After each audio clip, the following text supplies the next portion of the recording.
baik yang kita terima sebagai pewahyuan maupun sebagai pemberitaan, yang mana di dalam Islam itu disebut hadits dan kemudian disebut ayat-ayat suci Al-Quran.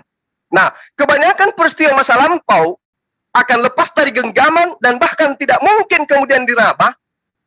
Dan jika peristiwa itu mendekat pada kita secara tidak langsung, maka akurasi berita akan jadi puncak perhatian kita. Nah, saat Rasulullah Muhammad SAW memasuki episode sejarah, pemeliharaan pewahyuan Al-Quranul Karim dan Sunnah itu menjadi tanggung jawab para sahabat, di mana komunitas Muslim pada masa itu mampu membuat suatu konstruksi keilmuan yang begitu yang begitu sempurna, jelimet dalam bahasa kita, dalam mengurai ketidakpastian yang menjadi sifat dari sistem pengalian ilmu pengetahuan. Sistem ini yang kemudian didasarkan pada hukum kesaksian. Nah, ketika kemudian saya mengatakan hal tersebut, maka yang perlu diurai, apa yang terjadi terhadap pewahyuan Al-Quran itu diterima oleh Rasulullah, disampaikan kepada sahabat, sahabat kemudian menghafalkan, sahabat kemudian menuliskan, lalu kemudian disampaikan kepada para pengikut-pengikut selanjutnya. Ini yang disebut dengan kaidah genetika lahirnya sistem isnad atau sanad di dalam pemberitaan. Nah, oleh karena itulah kemudian pewahyuan itu jelas dari Allah melalui perantaraan malaikat, kemudian pada baginda Rasulullah Muhammad SAW kepada Sallallahu Alaihi Wasallam menyampaikan kepada para sahabat, sahabatnya kemudian menghafalkan. Dan hafalan ini kemudian itu senantiasa diulang di hadapan baginda Rasulullah Muhammad Sallallahu Alaihi Wasallam. Jadi apa yang ditorehkan dalam pewahyuan ini disampaikan kepada para sahabat kemudian membentuk sebuah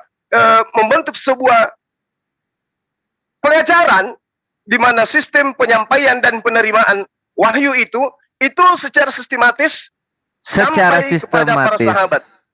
kepada para sahabat. Iya, afwan guruna, waktu sudah habis dan dicukupkan sampai kepada para sahabat bahwa pewahyuan ini sistematis. Sekarang kita masuk langsung saja ke rebutal, yaitu saling berbantah-bantahan karena opening statement sudah diberikan dari pihak Muslim dalam topik ini.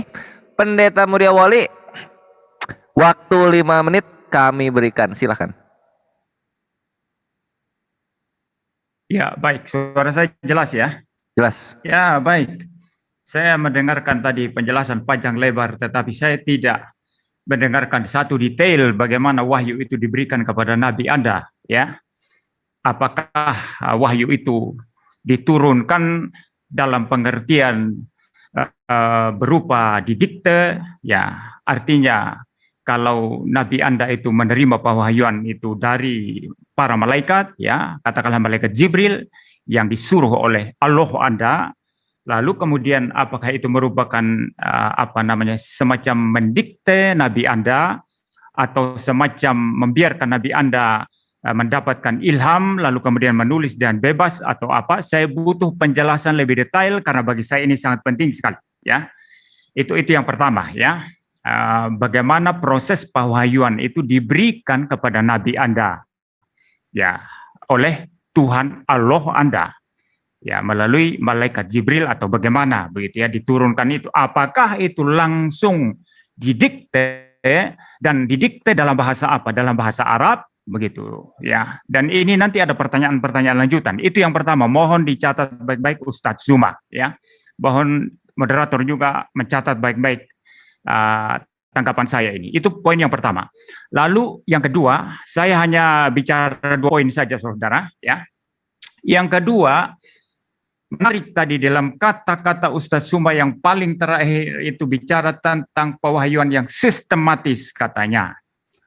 Ya, pewahyuan yang sistematis. Nah, berangkat dari istilah pewahyuan yang sistematis ini berarti pewahyuan kitab Anda itu mempunyai satu sistem yang sifatnya rasional, di mana diwahyukan dari A sampai Z itu dengan cara yang terstruktur, dengan cara yang sistematik dan rasional begitu, ya. Saya beri satu contoh sekarang. Ya, saya beri satu contoh. Di tangan saya ini, sayang saya tidak mau open cam karena Zoom tidak mau open cam, ya saya pun biar adil saya tidak akan open cam ya. Di tangan saya ini ada satu buku biografi tentang Bapak Gus Dur ya, mantan Presiden Republik Indonesia ya.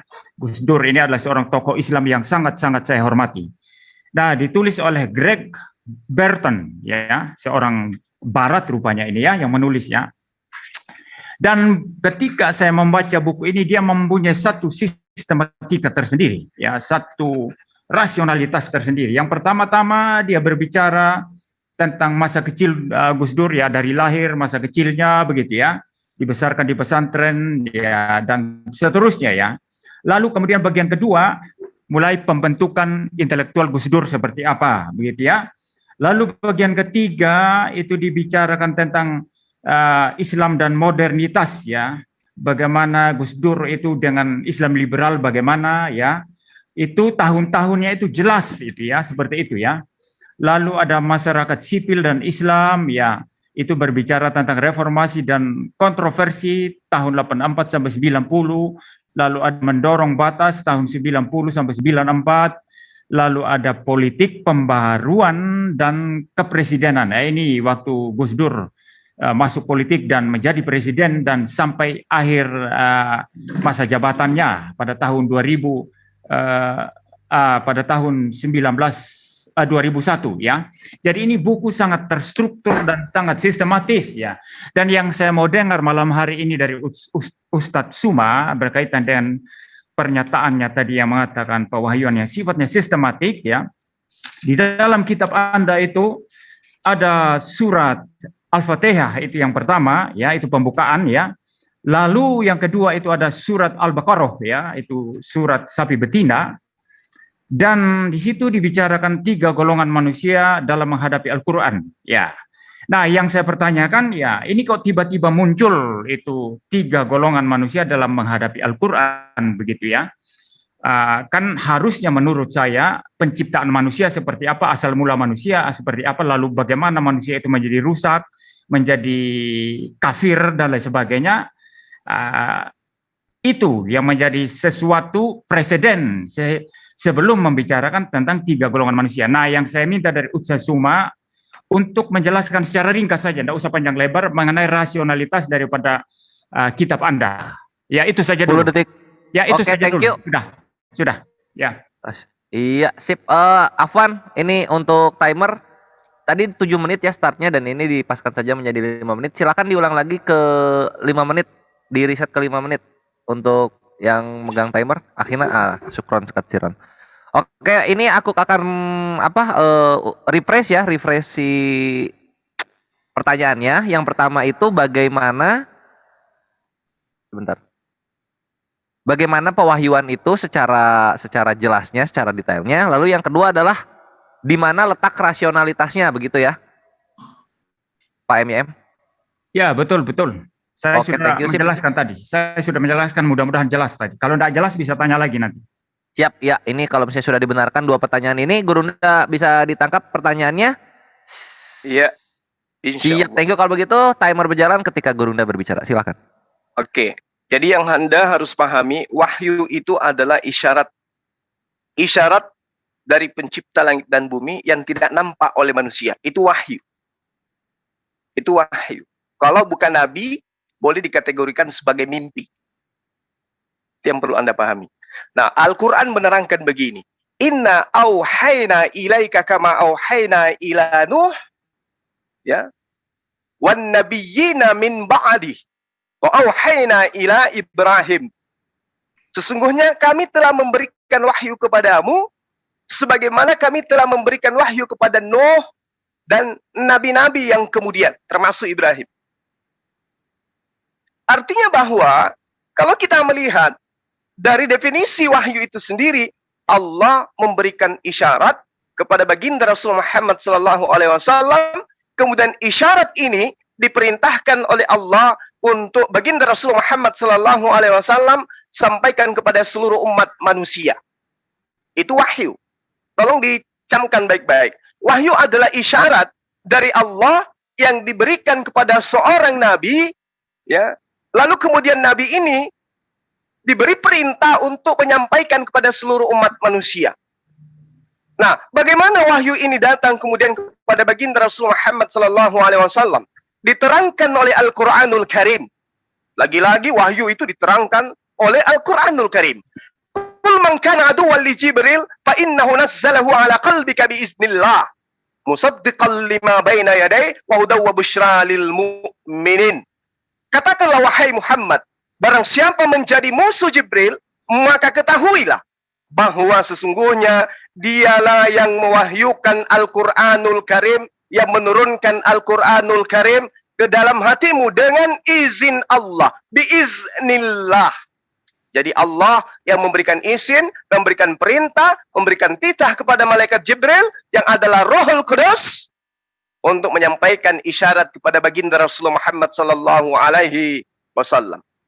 Kemudian penguat daripada dalil ini, Al-Quran juga menerangkan, Bismillahirrahmanirrahim. Qul nazzalahu Ruhul Qudus min rabbika bil haqq. Katakanlah wahai Muhammad, Ruhul Qudus yang adalah Jibril itu menurunkan Al-Quranul Karim dari Tuhanmu dengan kebenaran. Jadi Al-Quran itu dengan kebenaran diwahyukan oleh Allah melalui perantaraan malaikat Jibril. Lalu kemudian pertanyaan saudara, kenapa Al-Quran surah Al-Baqarah? Kalau saya tidak salah di dalam Al-Baqarah ayat 2, Zalikal kitabul la raiba fihi hudal lil muttaqin dan seterusnya sampai ayat ke-20. Memang ada 3 golongan di situ. Golongan mukmin, golongan manusia pertama dalam menerima Al-Quran. Golongan orang yang mukmin atau golongan orang yang beriman. Mereka adalah orang yang mempercayai dengan sungguh-sungguh kebenaran isi Al-Quran dan tidak bisa meragukan sedikit pun. Keimanan golongan ini dijelaskan pada Al-Quran surah Al-Baqarah. Silakan Anda buka ayat 3 sampai ayat 4. Dan ciri-ciri dari golongan mukmin ini adalah mereka mempercayai akan adanya hal yang gaib, mendirikan salat, berimpak, serta beriman kepada Al-Quran dan hari akhirat, menyembah hanya kepada Allah dan mendudukkan para nabi sebagai utusan Tuhan, bukan Tuhan yang dusul menjadi manusia. Golongan kedua, golongan kafir, golongan manusia yang diberi akal tapi tidak difungsikan. Dalam Al-Quran, ya, itu jelas. Al-Quran menjelaskan ada golongan kedua yang tidak menerima Al-Quran, yaitu golongan kafir, kufur, mereka yang tertutup hatinya dan juga pikirannya.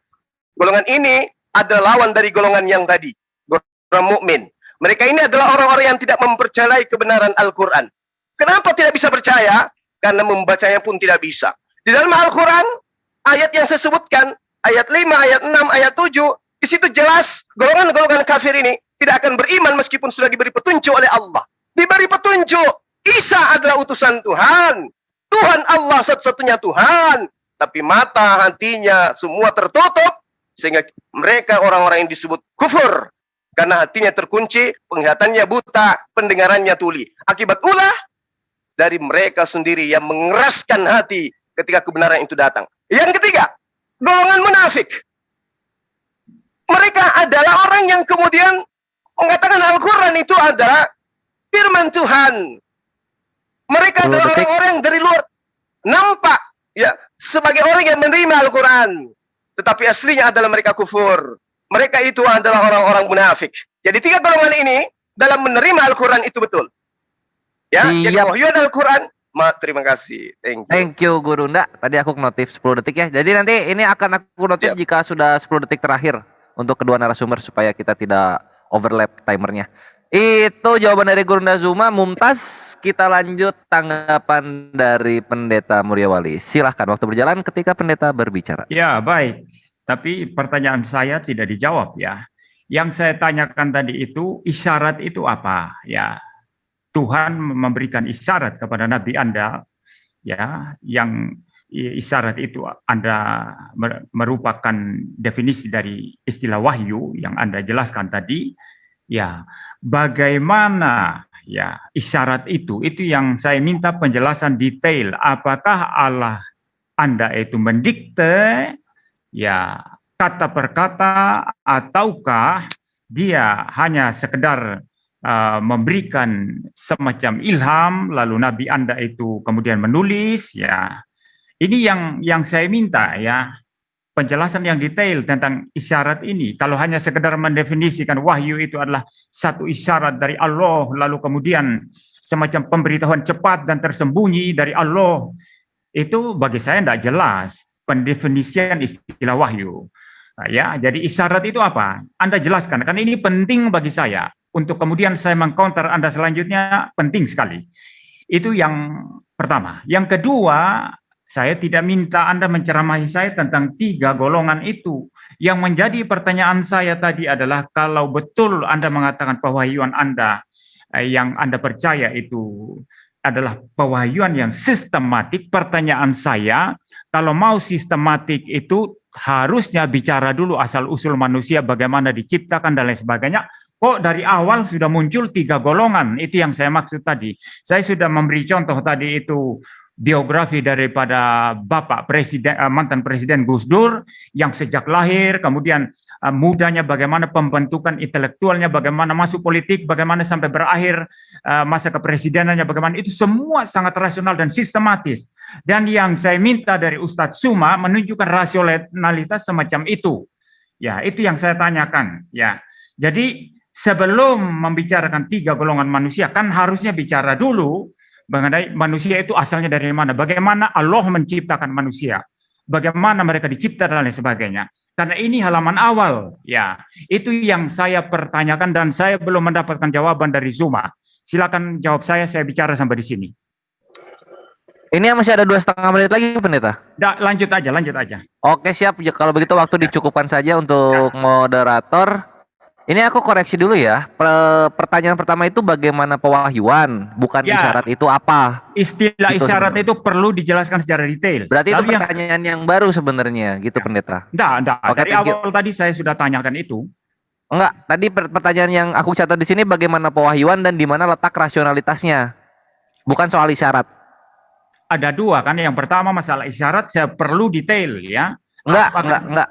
Ini aku mencatat di sini. Bagaimana pewahyuan itu yang pertama, yang kedua di mana letak rasionalitasnya. Nah, sekarang ini pertanyaan baru kepada Gurunda. Jadi mungkin gini Gurunda.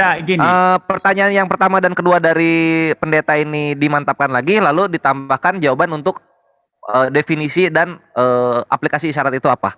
Gurunda siap untuk menjawab? Sebentar. Itu boleh? Ada kaitannya dengan itu tadi. Yang isyarat itu ada kaitannya dengan pewahyuan. Itu yang saya mau tanyakan. Maksud moderator di sini jangan dibilang tidak menjawab kalau pertanyaannya baru, begitu Pendeta. Enggak, dua-duanya enggak menjawab. Kalau yang pertama begini, kalau yang pertama menjawab tapi saya minta detailnya, maka saya perjelas dengan mengutip istilah isyarat tadi itu apa maksudnya. Ya, karena yang kedua masalah rasionalitas itu tadi saya sudah jelaskan. Ya. Siap. Nah itu, tapi jangan ditekankan bahwa tidak menjawab karena isyarat ini adalah pertanyaan yang baru. Itu moderator mencoba objektifnya di sana. Gurunda tadi aku udah ngasih penjelasannya ya. Gurunda menangkap ya? Semua kata per kata itu sudah terserap di luar kepala. Siap. Kalau begitu Gurunda silakan jawabannya. Waktu akan mengikuti ketika Gurunda berbicara. Tafadhol. Oke. Saya jawab dari yang terakhir sampai yang pertama. Al-Quran 1400 tahun silam sebelum Bapak bertanya itu sudah dijawab oleh Al-Quran. Bismillahirrahmanirrahim. Wa qala alladziina kafaru laula nuzzila 'alaihil Qur'an jumlah wahidah. Kadzalika linuthabbital bihi fuadaka wa rattalnahu tartila. Orang-orang kafir ini berkata, mengapa Al-Quran itu tidak diturunkan kepadanya sekaligus teratur dari kitab seperti terjadinya kitab Kejadian dan seterusnya. Demikianlah kata Allah, agar kami memperteguh hatimu Muhammad dengannya dan kami membacakannya secara tartil, berangsur-angsur, perlahan dan benar. Jadi bukan dari hasil penyelidikan. Nah, Al-Quran ini kemudian diturunkan secara berangsur, tidak disusun seperti cerita dongeng. Kalau ada sebuah buku menceritakan tentang sebuah cerita dari A sampai Z, satu buku itu pasti bukan firman Tuhan. Kenapa? Karena itu disusun sesuai dengan biografi. Apa objek yang ingin diceritakan? Tentu itulah hasil penyelidikan. Dari hasil penyelidikan menghasilkan sebuah cerita yang sistematis nantinya. Dari awal pembuka, kemudian isi, penutup. Itu cerita. Berbeda dengan wahyu. Makanya yang kita bahas ini adalah pewahyuan Al-Quran. Kenapa Al-Quran itu secara berangsur tidak tersusun seperti yang kemudian diinginkan oleh Pak Pendeta? Pertama, Al-Quran diwahyukan untuk menguatkan hati Rasulullah Muhammad SAW yang tidak tahu menahu tentang kitab suci, yang tidak tahu menahu tentang kenabian dan kerasulan. Itulah yang kemudian diterangkan oleh Al-Quran. Kemudian yang kedua, Al-Quran diterangkan tidak seperti kitab Anda yang tersusun, itu dikarenakan Al-Quran diterangkan tidak tersusun kayak kitab Anda, untuk menantang orang-orang kafir yang mengingkari Al-Quran. Orang-orang kafir menganggap aneh jika kitab suci diturunkan secara berangsur-angsur. Kemudian Allah menantang mereka untuk membuat satu surah saja yang membanding. Ternyata orang-orang kafir sampai hari ini tidak sanggup untuk membuat sebuah ayat yang sama seperti Al-Quran. Yang ketiga, supaya Al-Quran itu mudah dihafalkan dan mudah dipahami. Ini yang harus Anda pahami. Makanya di seluruh dunia tak ada satupun pendeta atau rabi atau apapun di luar agama Islam yang mampu menghafalkan kitab sucinya. Turunnya Al-Quran secara berangsur itu sangat mudah bagi manusia untuk menghafal serta memahami maknanya. Terlebih lagi kalau kita melihat yang buta huruf seperti orang Arab pada masa itu, ya, sehingga ini menjadikan mereka orang-orang yang buta huruf ini, orang-orang yang ummi ini, itu mudah dengan diwahyukan berangsur-angsur mereka menghafal dan memahami ayat per ayat. Para sahabat kita lihat langsung dapat menghafalkan dengan baik. Para sahabat kita lihat langsung dapat memaknai dan memahami dan menerapkan dalam kehidupan sehari-hari mereka. Itulah sebabnya kenapa kemudian salah satu sahabat Rasulullah Muhammad SAW, Umar bin Khattab berkata, pelajarilah Al-Quran 5 ayat, karena Jibril biasa mewahyukan membawa Al-Quran kepada Rasulullah sebanyak 5 ayat. Nah, yang keempat, orang-orang mukmin itu antusias kemudian menerima Al-Quran dan giat mengamalkannya. Itu hikmah daripada Al-Quran itu diturunkan secara berangsur. Kaum muslimin memang menginginkan serta merindukan turunnya ayat-ayat Al-Quran. Itu sudah fakta itu. Apalagi ketika memerlukan karena adanya peristiwa yang sangat menuntut penyelesaian wahyu. Ini yang terjadi pada masa proses pewahyuan. Nah, oleh karena itulah kemudian seperti hanya tentang ayat-ayat mengenai kabar bohong yang disebarkan oleh kaum munafik pada masa itu, ya, memfitnah Bunda Aisyah dan ayat-ayat tentang li'ain, ya, menurut bahasa jelas sekali bahwa apa yang kemudian diwahyukan oleh Al-Quran oleh Allah itu menuntaskan masalah yang hadir di tengah-tengah kaum yang menerima Al-Quran pada masa itu. Yang terakhir, kenapa Al-Quran tidak tersusun secara apa yang Anda inginkan? Karena Al-Quran mengiringi kejadian di masyarakat secara bertahap dalam menetapkan suatu hukum. Al-Quran diwahyukan secara berangsur, yakni dimulai dari masalah-masalah yang sangat penting, kemudian menyusul masalah yang sangat penting kemudian. Prioritas Allah, masalah yang pertama yang ada dalam Al-Quran yang harus disampaikan adalah tentang keimanan kepada Allah, kepada malaikat, kepada iman, dan seterusnya dan seterusnya. Bukan tentang penciptaan kitab kejadian yang pada mulanya diciptakan matahari hari keempat. Bukan. Nah, ini yang perlu Anda pahami. Kemudian terkait dengan pewahyuan. Pewahyuan itu sekali lagi diberikan kepada Rasulullah Muhammad SAW melalui perantara malaikat Jibril, sampaikan kepada beliau. Beliau kemudian menyampaikan kepada para sahabatnya. Tidak ada masalah. Waktunya habis. Demikian.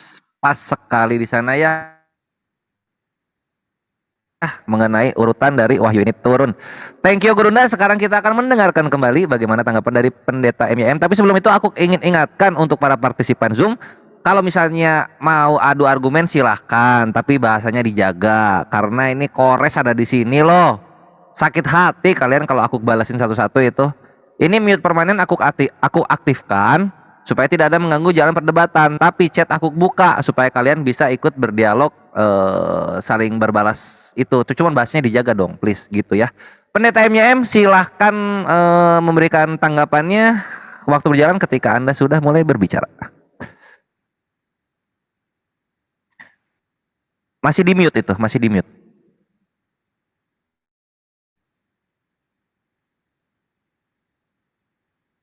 Pendeta MYM?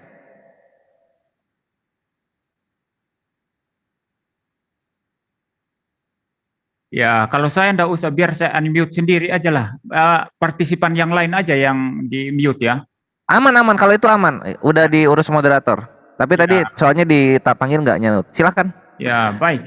Ya, Berarti jelas sekali sekarang Ustadz Suma menyangkal sendiri tesisnya di awal tadi. Dia berkata pewahyuan yang sistematis katanya, tetapi tidak sistematis karena pewahyuan sifatnya situasional.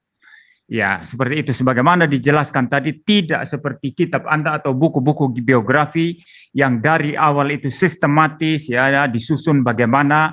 Memang yang namanya sistematis itu ada alur logiknya, bahkan ada chronological ordernya, urut-urutan secara kronologis, dan juga ada urut-urutan logisnya, seperti itu. Dan Zuma tadi di awal mengatakan bahwa pewahyuan itu adalah sistematik, ternyata tidak dapat dia buktikan sendiri. Karena setelah saya bertanya, pewahyuannya itu ternyata situasional, bergantung kebutuhan Nabi, bergantung situasi orang-orang yang membutuhkan perintah Allah dan lain sebagainya. Jadi ini yang pertama, ya, jelas Suma berkontradiksi dengan pernyataannya yang pertama tadi yang mengatakan pewahyuan yang sifatnya sistematis, dan saya tidak mendapatkan sistematika semacam itu. Ya, lalu yang berikut, ya, mengenai masalah isyarat tadi, saya kok tetap nggak mendengarkan penjelasan yang detail, ya. Saya bukan tidak mengerti istilah isyarat itu apa, bukan itu. Tapi istilah isyarat ini kalau ditempatkan dalam perspektif Islam kan tentu beda dengan kalau ditempatkan dalam perspektif, ya, misalnya saya sebagai orang Kristen begitu. Dan saya membutuhkan penjelasan yang detail tentang itu, ya, masalah isyarat ini. Dan saya belum mendapatkan itu, dan ketimbang berbicara itu, Ustadz Suma banyak panjang lebar bicara tentang apa namanya itu tadi, masalah pewahyuan, ya, sistematika pewahyuan itu, ya, yang terbukti tidak sistematik. Nah, begini, kenapa saya bertanya ini? Ustadz Suma tadi juga tidak menyinggung, ya, itu banyak ahli Quran yang mengatakan bahwa Nabi Anda itu buta huruf, gitu, ya, tidak mengenal huruf, ya. Oleh karenanya yang saya butuhkan penjelasan detail bagaimana Allah itu mewahyukan Quran, ya, memberikan Quran, ya, ayat-ayat Quran kepada Nabi Anda melalui malaikat, ya, kepada seseorang yang buta huruf, ya. Tapi kalau Ustadz Zuma tidak sependapat dengan istilah buta huruf ini, silakan nanti memberikan argumentasi, saya ikuti saja, ya. Saya tidak mau memaksakan diri, ya, karena ada juga pendapat ahli lain yang mengatakan Nabi Muhammad tidak buta huruf, begitu, ya. Jadi ini yang sebetulnya saya mau perdalam dari Ustadz Suma, dan ini sangat menentukan sanggahan-sanggahan saya selanjutnya nanti seperti apa.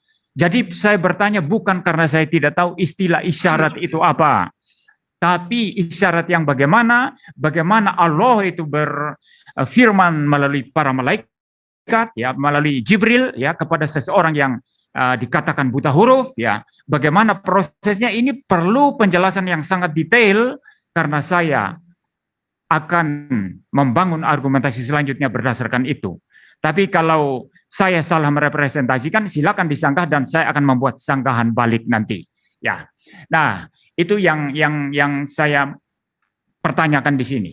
Lalu yang berikutnya, ya, yang harus jelas juga dalam pewahyuan itu, yang saya akan tanyakan adalah Allah Anda itu mewahyukan Quran itu dalam bahasa apa? Dalam bahasa Arab, ya. Nah, pertanyaan saya, dalam bahasa Arab ini, apakah ini berarti bahwa bahasanya Allah Anda itu bahasa Arab atau bukan? Ini penting bagi saya, ya. Kalau bahasa Arab itu bukan bahasanya Allah Anda, dan bahasanya Allah Anda itu punya bahasa sendiri, maka itu artinya Allah Anda ketika berfirman, dia menerjemahkan firman-Nya ke dalam bahasa Arab. Nah, saya perlu kejelasan ini karena bagi saya prinsip ini sangat-sangat penting dalam pewahyuan. Apakah Allah itu berfirman dalam bahasa Allah-Nya, ataukah dia terlebih dahulu menerjemahkan firman-Nya ke dalam bahasa manusia?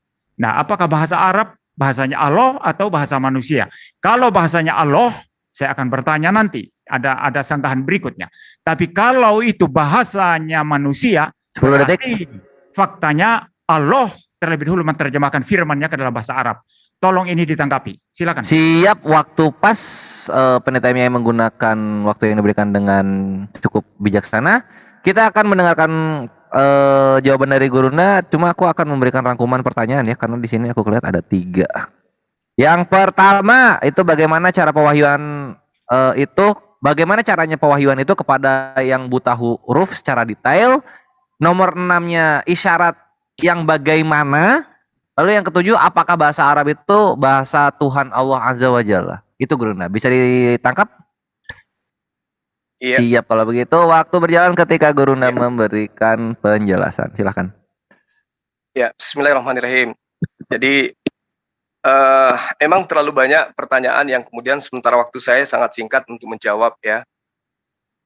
Tapi kalau ada yang ingin menjadi pendengar dari saya, boleh daftar. Nanti saya akan menjelaskan tentang Al-Quran. Nah, pertanyaan saudara, wa ma arsalna mir rasulin illa bilisani qaum.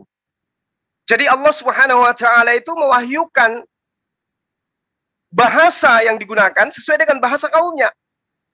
Ini Al-Quran yang menjawab. Wa ma arsalna mir rasulin illa bilisani qaum liyubayyina lahum wa yudillullah may yasha'u wa yahdi may yasha'. Jadi kata Allah, kami tidak mengutus seorang rasul pun kecuali mereka para rasul ini kami utus dengan menggunakan bahasa kaumnya. Jadi kalau Anda mengimani ada beberapa nabi dengan bahasa yang berbeda, mungkinlah Allah mewahyukan itu. Nah, Al-Quran kenapa diwahyukan kemudian dalam bahasa Arab? Karena datangnya kepada Rasul Muhammad SAW, di mana Rasulullah adalah penutur bahasa Arab. Dan lagi-lagi bahasa Arab adalah bahasa yang paling terkaya di antara seluruh bahasa yang ada di atas muka bumi. Contoh, kitab Anda banyak mengutip bahasa Arab, padahal original teksnya bahasa Yunani. Itu pembuktian yang sangat sederhana. Ya. Lalu kemudian, ketika Anda berbicara mengenai pewahyuan, Anda mengatakan tidak sistematis. Nah, inilah gunanya berbicara berkaitan dengan agama, harus sesuai dengan bahasa original teks kitab. Jangan nyebrang ke agama orang. Sistematis yang saya maksud itu adalah dari Allah ke malaikat, ke nabi, ke kaumnya. Bukan ke rasul dulu. Sementara ke Tuhannya tidak pernah. Orang yang sudah menusul menjadi manusia tidak pernah berkata, tiba-tiba muncul orang mengaku rasul, berkata demikian yang tidak pernah dikatakan oleh sang Tuhan yang dulu sudah jadi manusia. Itu tidak sistematis namanya, nggak nyambung.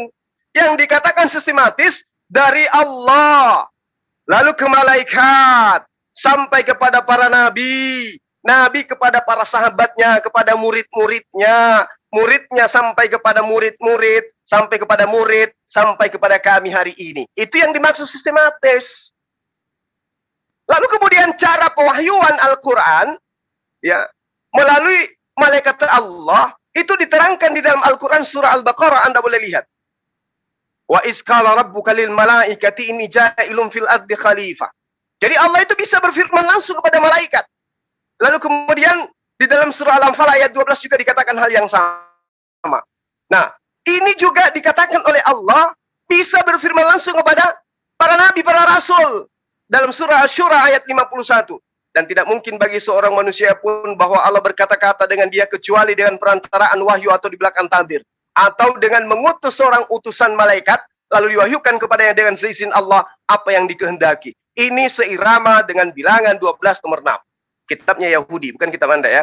Kitab Yahudi mengatakan, jika di tengahmu ada seorang nabi, maka aku Allah akan menyatakan diri kepada mereka melalui penglihatan mereka dan melalui dan berkata melalui mimpi-mimpi mereka. Itu kedudukan nabi. Lain cerita yang melakukan penyelidikan itu bukan nabi. Nah, lalu kemudian ketika berbicara mengenai pewahyuan, Rasulullah Muhammad SAW itu sangat jelas menerima wahyu, lalu kemudian menyampaikan wahyu, lalu kemudian para sahabatnya menghafalkan wahyu, lalu wahyu ini kemudian disampaikan, dituliskan lagi kepada para sahabat, kepada tabi'in, kepada tabi'in, sampai kepada kami umatnya baginda Rasulullah Muhammad SAW. Kenapa kemudian Al-Quran diwahyukan dalam bahasa Arab?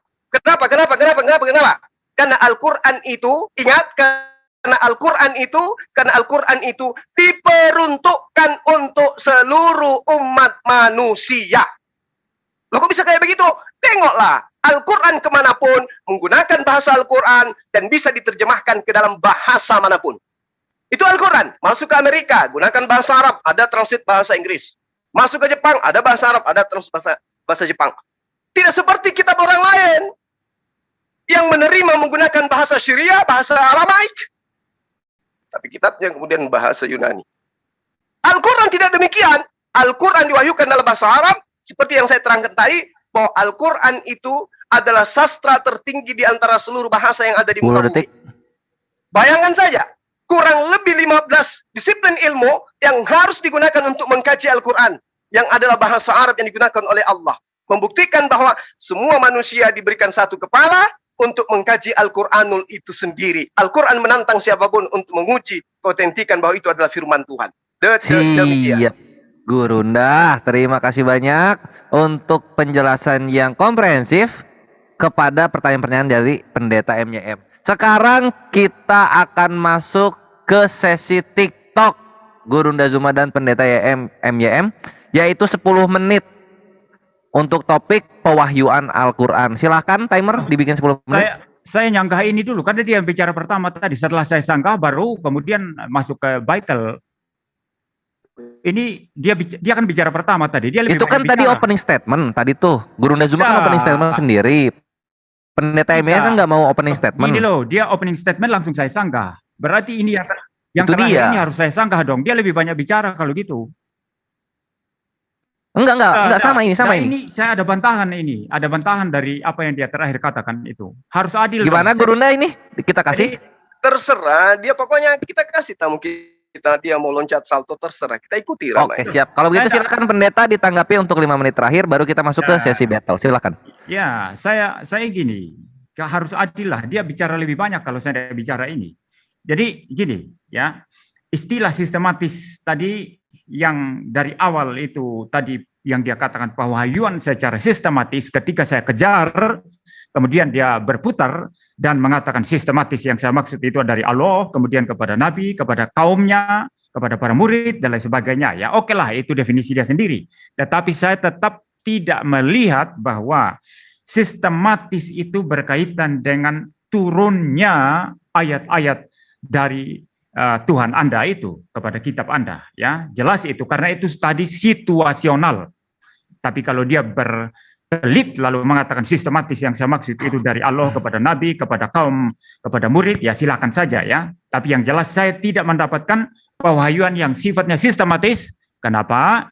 Karena pewahyuan sifatnya situasional, bergantung kepada bagaimana nabinya, bagaimana situasi orang-orang pada saat itu yang katanya tadi membutuhkan firman Tuhan dan lain sebagainya ya.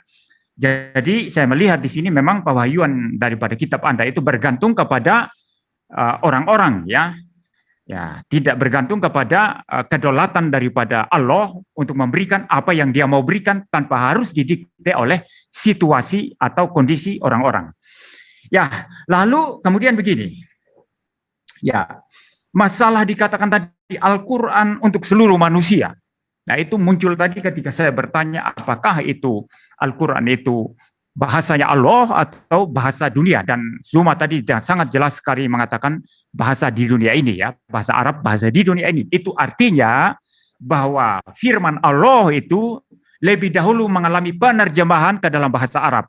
Allah tidak datang kepada Anda, kepada Nabi Anda itu dengan bahasa Allah sendiri.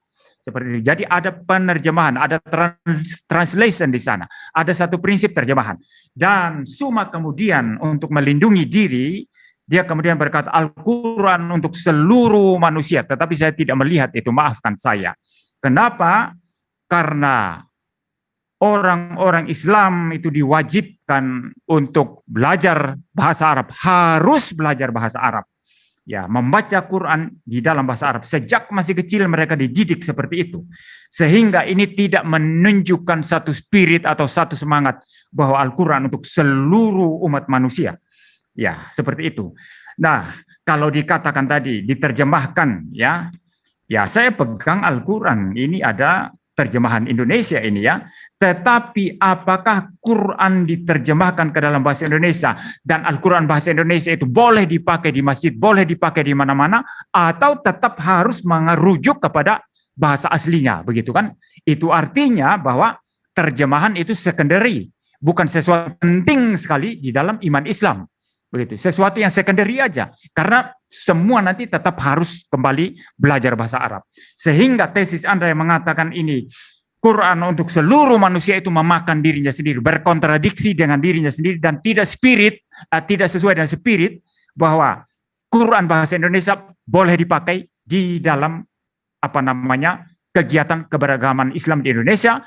Quran bahasa Amerika itu boleh dipakai dalam kegiatan beragama di Amerika tanpa harus orang merujuk kepada bahasa asli. Jadi Anda bertentangan dengan diri Anda sendiri di sini Suma. Jadi saya sudah menemukan tadi beberapa kejanggalan-kejanggalan, kontradiksi-kontradiksi yang Anda sampaikan.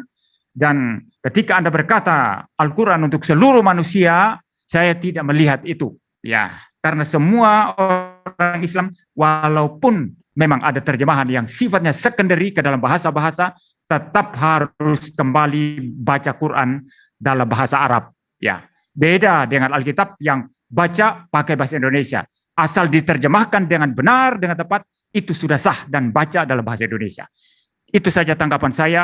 Silakan masuk ke dalam sesi vital sekarang. Siap, thank you Pendeta MYM untuk tanggapannya terhadap penjelasan Guru Nazuma. Timer silakan di reset 10 menit, kita masuk ke sesi battle. Ikhwani Fisabilillah dan saudara kekristenan, selamat menikmati sesi battle ini. Dan aku menyampaikan ya, setelah sesi battle ini kita akan ada sesi partisipan dari kekristenan. Silakan siapkan 2 orang untuk resen dan bertanya.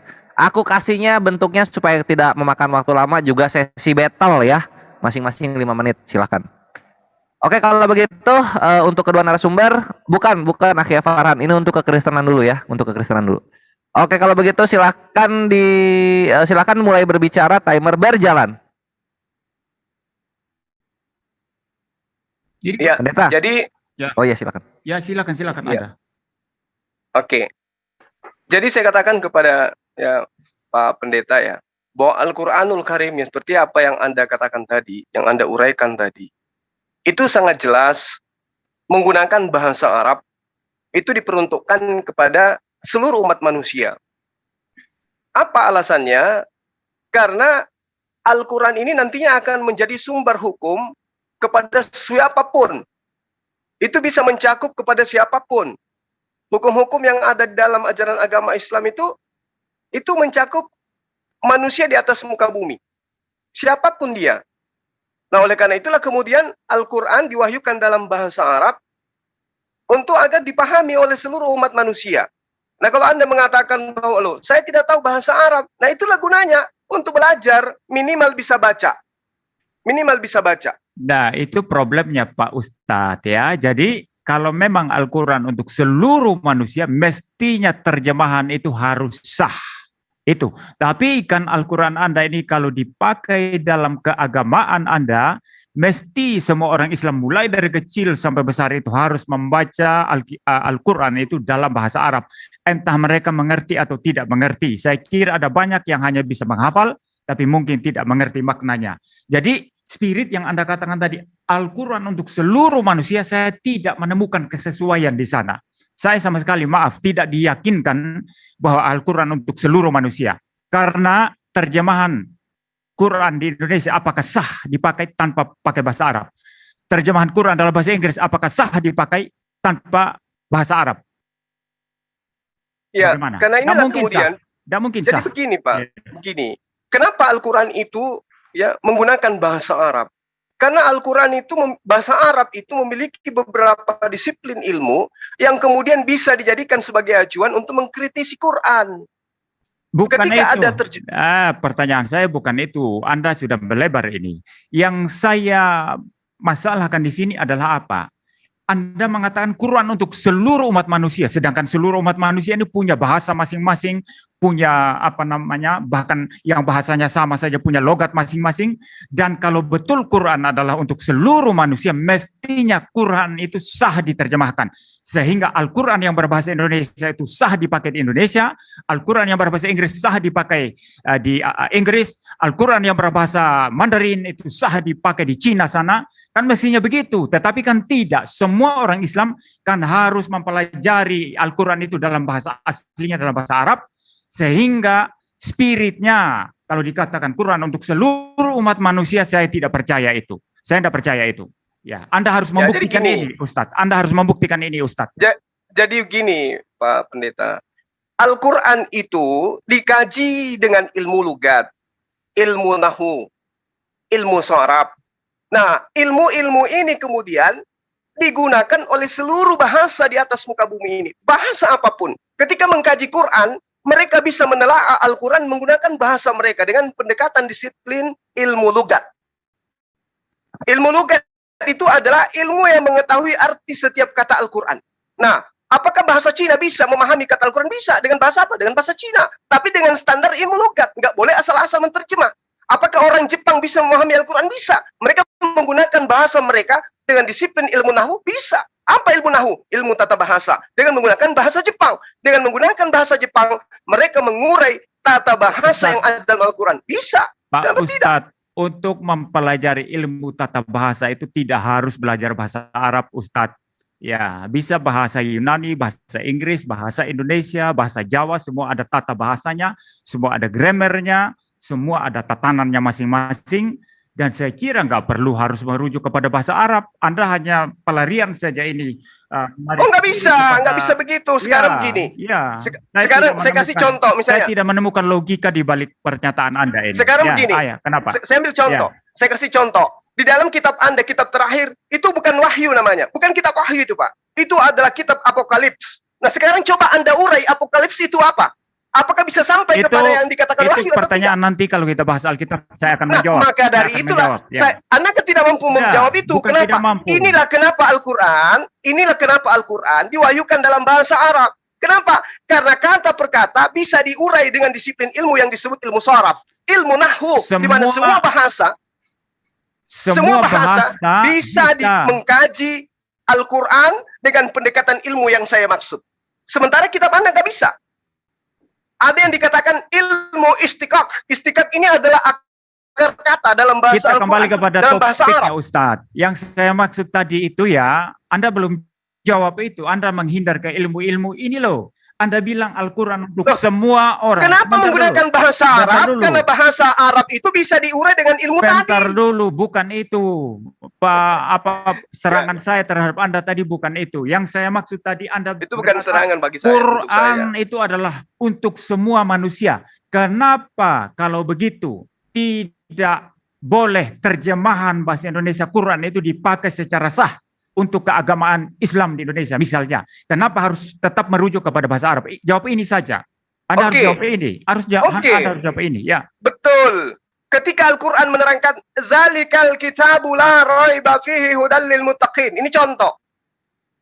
Di dalam kata ini tidak ada kata Al-Quran. Zalikal kitabu la raiba fihi hudal lil muttaqin. Tidak ada kata Al-Quran, tapi terjemahannya kemudian kitab Al-Quran ini ya tidak ada keraguan di dalamnya, petunjuk bagi mereka yang bertakwa. Lalu bagaimana kemudian orang Indonesia bisa tahu bahwa ternyata yang dimaksud kitab di sini adalah Al-Quran? Pembahasannya kemudian berasal dari kata takwa. Orang takwa itu Anda tidak menjawab pertanyaan saya. Anda yang tidak memahami penjelasan saya. Anda tidak menjawab pertanyaan. Yang saya maksud tadi dari pertanyaan saya itu adalah kamu percaya Al-Quran untuk seluruh manusia. Pertanyaan saya, kalau untuk seluruh manusia, mengapa terjemahan Quran dalam bahasa Indonesia atau terjemahan Quran dalam bahasa Madura atau Amerika atau Inggris itu tidak sah dipakai?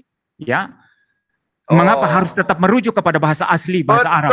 Ini pertanyaan yang sangat bagus. Kenapa, Bapak? Karena Allah mewahyukan dengan menggunakan bahasa Arab. Karena Kalam itu Allah dengan bahasa Arab. Karena itu sementara bahasa Indonesia, dengar dulu Bapak, bahasa Indonesia itu bukan bahasa Allah. bukan bahasa yang digunakan untuk mewahyukan Al-Quran. Bukan bahasa Allah. Anda mulai berkontradiksi lagi tadi. Katanya tadi bahasa Arab itu bahasa. Memang ada rasul diutus ke orang Indonesia, Pak? Sekarang bahasa Al-Quran menerangkan Allah mengutus para nabi dengan menggunakan bahasa kaumnya. Emang ada nabi yang diutus? Ada rasul ke Indonesia selain Luka? Anda dari tadi sudah banyak, Ustadz, ya. Anda ingin mengakui Luka itu nabi Anda, ya? Arab itu adalah bahasa manusia. Sekarang bahasa Allah, ya. Ya, jadi wa ma arsalna mir rasulin illa bilisani qaumi. Allah mewahyukan sebuah firman kepada nabinya berdasarkan kaumnya. Kalau Anda mengatakan harus menggunakan bahasa Indonesia, dengan kata lain Anda mengakui nabinya orang Kristen adalah Luga yang bisa bahasa Indonesia. Anda ngawur di sini. Anda ngawur di sini. Saya tidak. Sementara Al-Quran menerangkan ya ayuhan nas. Dengar saya dulu. Saya tidak mengatakan Allahmu itu harus mewahyukan firman-Nya dalam bahasa Indonesia. Bukan itu poin saya. Poin saya adalah apa? Kalau memang Quran Anda itu untuk seluruh umat manusia, kenapa terjemahan Al-Quran dalam bahasa Indonesia itu tidak boleh sah? Tidak sah dipakai dalam keagamaan di Indonesia, keagamaan Islam. Mengapa harus tetap merujuk kepada bahasa asli? Itu pertanyaan saya. Pertanyaannya, karena kalam Allah adalah kalamullah. Perkataan manusia adalah perkataan manusia. Jawabannya, terjemahan Al-Quran, dengar. Yang saya tangkap dari dengar. Anda nggak paham perkataan saya. Kalau memang kalimat saya kalimat tinggi, hanya orang yang punya pengertian tinggi yang bisa memahami. Dengarkan saya dulu. Anda bertanya, saya menjelaskan. Nanti giliran Anda menjelaskan. Ketika masa Bible, nanti Anda keteteran. Hati-hati dulu, tunggu, sabar. Bahasa manusia dengan bahasa Tuhan itu beda. Anda diberikan kepada orang Arab saja, maka tidak boleh diterjemahkan ke dalam bahasa. Karena itulah ada disiplin ilmu yang menjelaskan itu, yang saya sebutkan tadi. Berarti jadi bahasa manusia, dengarkan. Dipelajari oleh orang-orang terjemahan itu, Bapak, adalah upaya manusia untuk mengetahui makna yang terkandung dari firman Tuhan. Yang saya tanyakan kenapa tidak sah dipakai? Hanya tidak sah saja. Karena itu bukan firman Tuhan, Bapak. Itu adalah perkataan manusia yang merupakan hasil upaya untuk memahami perkataan Tuhan. Kalau begitu hanya untuk orang Arab berarti. Enggak bisa. Buktinya Al-Quran kami pahami. Anda harus memaksa semua manusia belajar. Buktinya seluruh dunia umat Islam paham Al-Quran. Iya, terima kasih untuk kedua narasumber. Masya Allah, puji Tuhan. Ini sangat seru sekali ya, argumennya langsung diuji dan pertanyaan langsung di counter. Jadi saling berbantah-bantahan dalam sesi battle ini. Seru, tapi sayangnya waktu habis sehingga kita mesti laju ke segmen berikutnya, yaitu segmen dari partisipan tapi bukan muslim. Ini avannya untuk kedua narasumber, aku langsung mute karena waktu udah habis ini dua-duanya. Kita akan ke partisipan kekristenan dulu, Ikhwah, karena ini waktunya adalah bertanya kepada Islam. Topiknya ini mengenai pewahyuan Al-Quran. Sesi berikutnya baru standby yang Islam. Silakan dari kekristenan. Ini apakah Kristen ini Kristen? Coba. Aku buka dulu mute-nya ya. Silakan. Ya, izin bertanya. Dari Kristen ya? Siap, Kristen. Oke, siap. Namanya siapa? Kristen. Oh, namanya Kristen juga. Ya udah nggak apa-apa. Oke, ini seperti yang moderator sampaikan, kita akan menggunakan sesi battle karena ini kita 2 topik malam ini, sehingga berat untuk narasumber untuk tetap stay tune sampai jam-jam ke depan. Jadi mohon maklum. Kita sesi battle 5 menit. Untuk timer silahkan dipersiapkan. Gurunda, tafadhol dibuka mute-nya. Oke. Saya bertanya ke Ustadz Zuma. Sebentar belum Bre. Oke, Gurunda siap ya. Silahkan dari pihak kekristenan dulu yang memulai berbicara dalam waktu battle ini. Ya. Timer jalan. Oke, Pak Zuma, ini kan polemikus Muslim itu biasanya mengatakan Alkitab itu palsu. Memang waktu di sesi yang pertama versus Pak MYM itu Pak Zuma mengatakan, oh bukan palsu, asli, Alkitabnya asli. Ditulis oleh Lukas, Paulus dan sebagainya, tetapi itu bukan firman Tuhan. Jadi Pak Zuma mengatakan demikian. Nah sekarang saya mau merujuk kepada Ali Imran ayat 3 yang mencatat bahwa kitab-kitab sebelumnya, sebelum Quran itu, Taurat dan Injil itu benar. Lalu di An-Nisa 136 mengatakan ada perintah dari Allah untuk percaya kepada kitab sebelumnya yang diturunkan sebelumnya itu. Dan sebelumnya itu apa? Taurat Injil yang diklaim oleh Ali Imran itu benar. Nah, sekarang pertanyaannya, bagaimana Pak Ustadz mau melaksanakan perintah An-Nisa 136 itu? Sementara Anda sendiri mengatakan kitabnya Kristen itu, Injilnya Kristen itu bukan firman Tuhan. Yang ada sekarang ini, itu bukan firman Tuhan. Lalu bagaimana Anda bisa melaksanakan perintah dalam An-Nisa 136 itu? Silakan Pak. Baik, pertanyaan yang sangat baik sekali ya. Satu dalil di dalam surah apa tadi? Dalam surah Ali Imran ayat 3. Nazzala 'alaikal kitaba bil haqq. Jadi dengan kebenaran. Jadi kitab ini mengandung kebenaran. Musaddiqal lima baina yadai wa anzal Taurah wal Injil.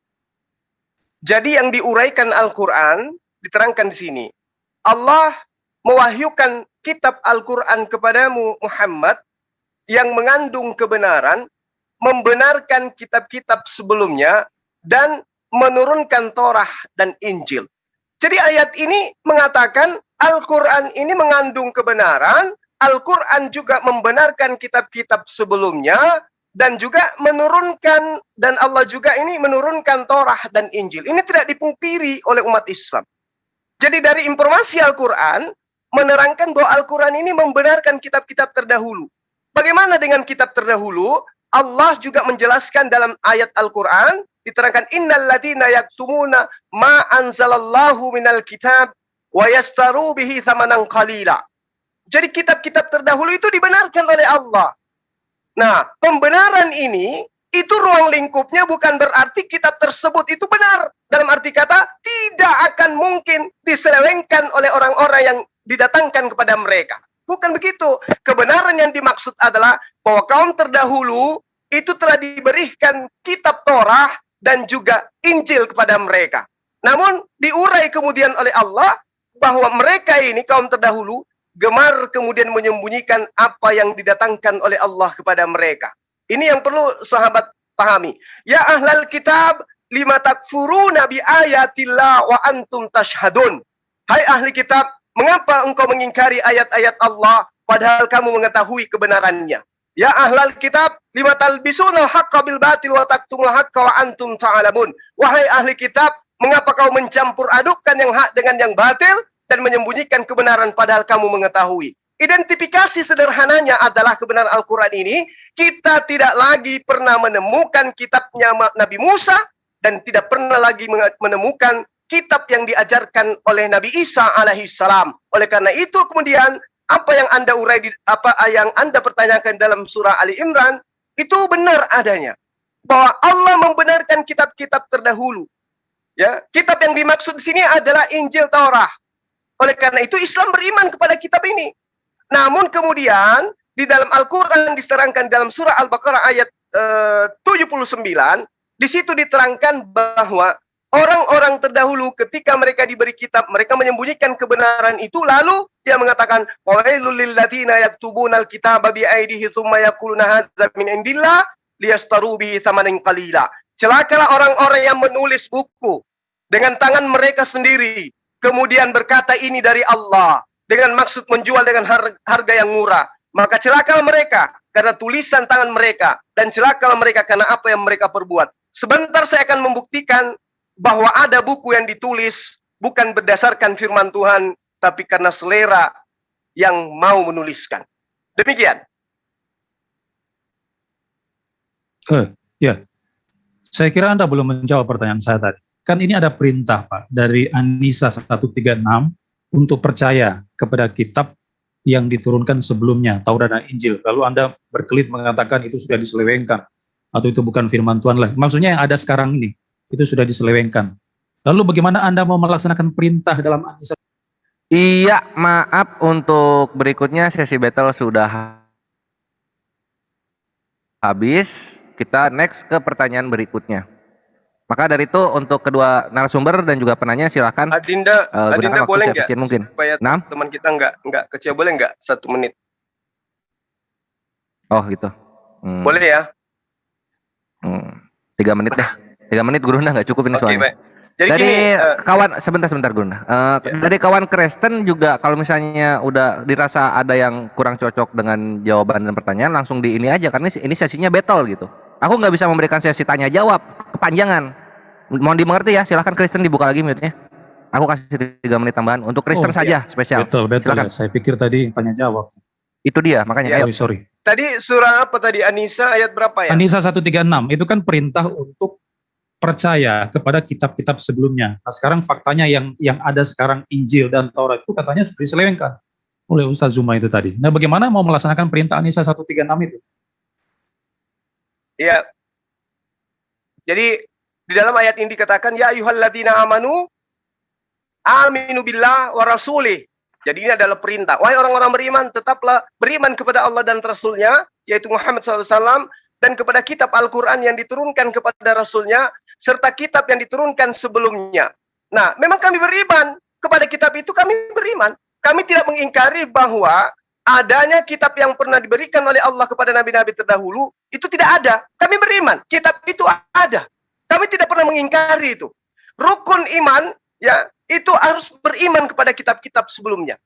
Namun kemudian firman Allah juga menerangkan bahwa kitab sebelumnya ini, sebelum Al-Quran, itu sudah dicampur adukkan dengan kebenaran. Saya tanya kapan mulai dicampur adukan? Kapan diselewengkan? Tahun berapa itu? Di mana? Nah, Siapa bagus. yang menyelewengkan? Tahun Bagus berapa? pertanyaan. Di mana? Dan Oke. siapa yang menyelewengkan? Oke, bagus. Saya tidak bisa kemudian menjelaskan siapa yang menyelewengkan. Oh, Kenapa? nggak bisa dong. Harus dijelaskan supaya kita ngerti. Oke, itu kemampuan saya terbatas. Lah, Ya, nggak bisa. yang- Harus jelaskan. Yang saya bisa uraikan kepada sahabat, kitabnya Nabi Musa itu sudah tidak ada. Tapi muncul kemudian kitab yang mengaku sebagai kitabnya Nabi Musa. Nah, siapa yang menuliskan itu? Anda boleh lihat sejarah 3 sebelum Masehi, bagaimana salah satu kaisar Romawi memerintahkan kitabnya Esra diterjemahkan ke dalam bahasa Septuaginta. Setelah Septuaginta, ke dalam bahasa-bahasa yang lain, tanpa menyertakan original teks dari kitab yang diterima oleh Nabi Musa. Kitab Silakan Musa Anda itu nalar. Pentateuch, Kejadian, Keluaran, Ya. Imamat, Bilangan, Oke. Ulangan. Itu ada Oke. itu. Dari Kapan itu Musa, diselewengkan? dari Kapan Musa diselewengkan? disampaikan Tahun kepada berapa? siapa? Siapa yang selewengkan? Tahun berapa? Dari Di mana? Musa disampaikan kepada siapa? Siapa yang selewengkan kitab Musa Saya itu? tanya Yang Anda mengatakan dari selewengkan? Musa diwayu disampaikan Yang kepada selewengkan siapa? siapa? Yang selewengkan itu siapa? Pasti Sementara orang kitab- ahli kitab. siapa? pasti ahli Siapa itu kitab. ahli kitab? Kapan itu diselewengkan? Nah, Tahun sekarang berapa? apa? Di mana? Oke, baik, Tahun berapa? Dengar, Di mana? dengar. Tunjukkan literatur yang satu mengatakan nama demikian. kepada Ini saya saya, tidak hanya ingin ketika mengklaim. Musa Anda hanya klaim meninggal, saja. Tunjukkan literatur mana yang ketika mengatakan Nabi Musa Pentateuch itu meninggal, sudah diselewengkan. tunjukkan Atau kepada Injil itu saya sudah siapa diselewengkan. yang menerima Torah dari Nabi Musa. Silakan Pak, beban pembuktian ada di Anda. Karena Anda Beban mengatakan pembuktiannya ini itu sudah diselewengkan. ada pada Oh, Anda. tidak. Kalau Yang Anda menuduhkan tidak sampean, bisa yang menuduhkan Ustaz membuktikan Zuma, bahwa bahwa ada ini oknum sudah- yang menerima sudah Torah palsu, dari Musa, sudah diselewengkan. Nah, berarti sekarang kitab yang buktikan. Anda terima Tidak bukan bisa. kitab Nabi Anda Musa. harus membuktikan siapa yang menyelewengkan. Anda Di harus mana membuktikan itu, tahun ada berapa. Wah, orang yang yang menuduhkan menerima sampean, kitab Torah yang menuduh Anda kok malah dari saya Musa. membuktikan. Ini kacau dong. Gak bisa Bukan begitu dong. kacau, bukan Nggak bisa. kacau. Iya, terima kasih. Aduh, aku sebagai moderator ini apa ya, puas untuk memberikan waktu, nggak rugi. Ternyata seru. Yang dibawakan itu topiknya mengenai pembuktian manuskrip ini jatuhnya. Ini seru ini di sini. Cuman sayang topiknya kita nggak kesana. Mungkin Kristen bisa kita nanti lanjut dialog di lain kesempatan ya tentang ini dengan Guru Unda gitu. Ini sangat seru. Tapi sayang waktunya habis dan kita mesti berbagi dengan yang lainnya. Semoga pertanyaan dan juga penjelasan dari Gunda Zuma menjadi hikmah bagi masing-masing keimanan gitu. Karena ini seru dan berat topiknya untuk kali ini. Oke, berikutnya kita lanjut ke thank you Kristen ya. Berikutnya kita lanjut ke kawan kekristenan yang lain. Aku kasih 2 kesempatan lagi. Berikutnya siapa ya? Ardian, apakah Ardian ini Adek, 6? tadi sepakatnya satu penanya aja deh pertama. Oh gitu ya. Iya, nanti satu aja juga ke Muslim, ke Pak Pendeta kita. Oh gitu, boleh deh Gurunda, siap-siap. Oke Iya. deh, ini oke deh kalau begitu. Kang kawan, kita menghargai permintaan Gurunda ya, karena memang nantinya delay 20 menit. Kasihan pendetanya nanti Jadinya karena ada ngantuk. tambahan 4 pertanyaan lagi. Oke deh. Siap. Kalau begitu silakan kita closing masing-masing pihak.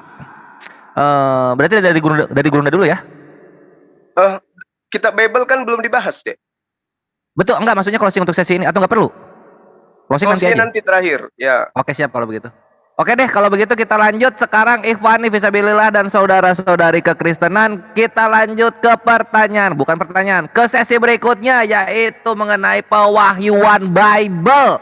Sekarang adalah posisinya pihak kekristenan defensif atau menjelaskan dan pihak dari muslim bertanya. Oke, seperti yang sudah disepakati, opening statement akan diberikan waktu 7 menit. Pendeta MYM jika siap kata siap. Ya. Suaranya kecil banget. Oh, bentar ya. Ya, suara saya jelas enggak? Kecil banget. Loh, kok bisa? Sebentar. Kalau sekarang bagaimana? Kecil banget sih. Nggak bisa di ini, nggak bisa di. Ini mentok ini, segede segini aja.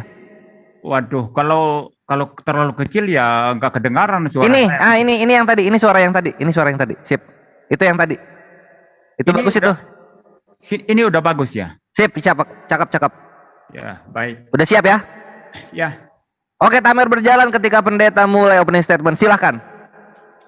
ya baik. Pewahyuan di dalam pengertian Kristen itu sama sekali berbeda dengan apa yang menjadi pewahyuan sebagaimana dijelaskan oleh Ustadz Suma tadi dari pihak Islam. Dan saya juga tidak yakin apakah semua orang Islam itu sepakat dengan Zuma, tetapi yang jelas saya akan hanya menanggapi Zuma di sini ya.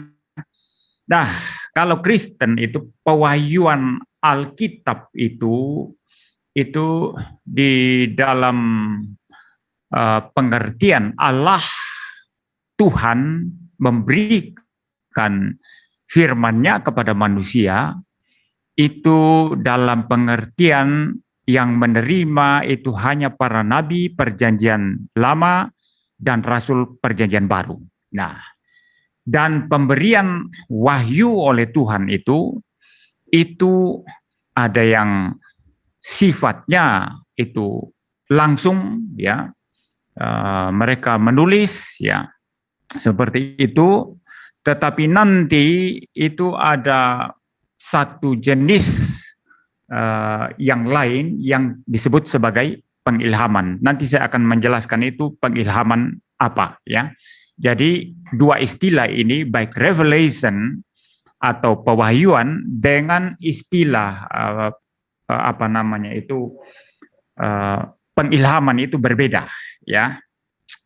Nah, kalau pewahyuan ini diberikan kepada para nabi dan para rasul, sehingga mereka menulis firman Allah itu. Nah, tetapi di dalam Alkitab ada juga yang bukan nabi, juga bukan rasul, tapi mereka menulis firman Allah.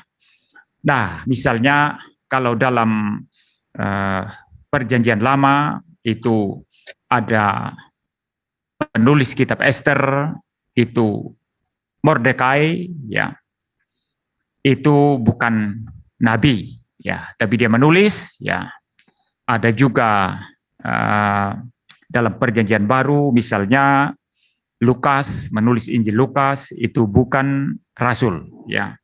Ada juga misalnya Yudas, Yakobus itu bukan rasul mereka. Tetapi mengapa tulisan mereka disebut firman Allah? Karena mereka mendapat pengilhaman.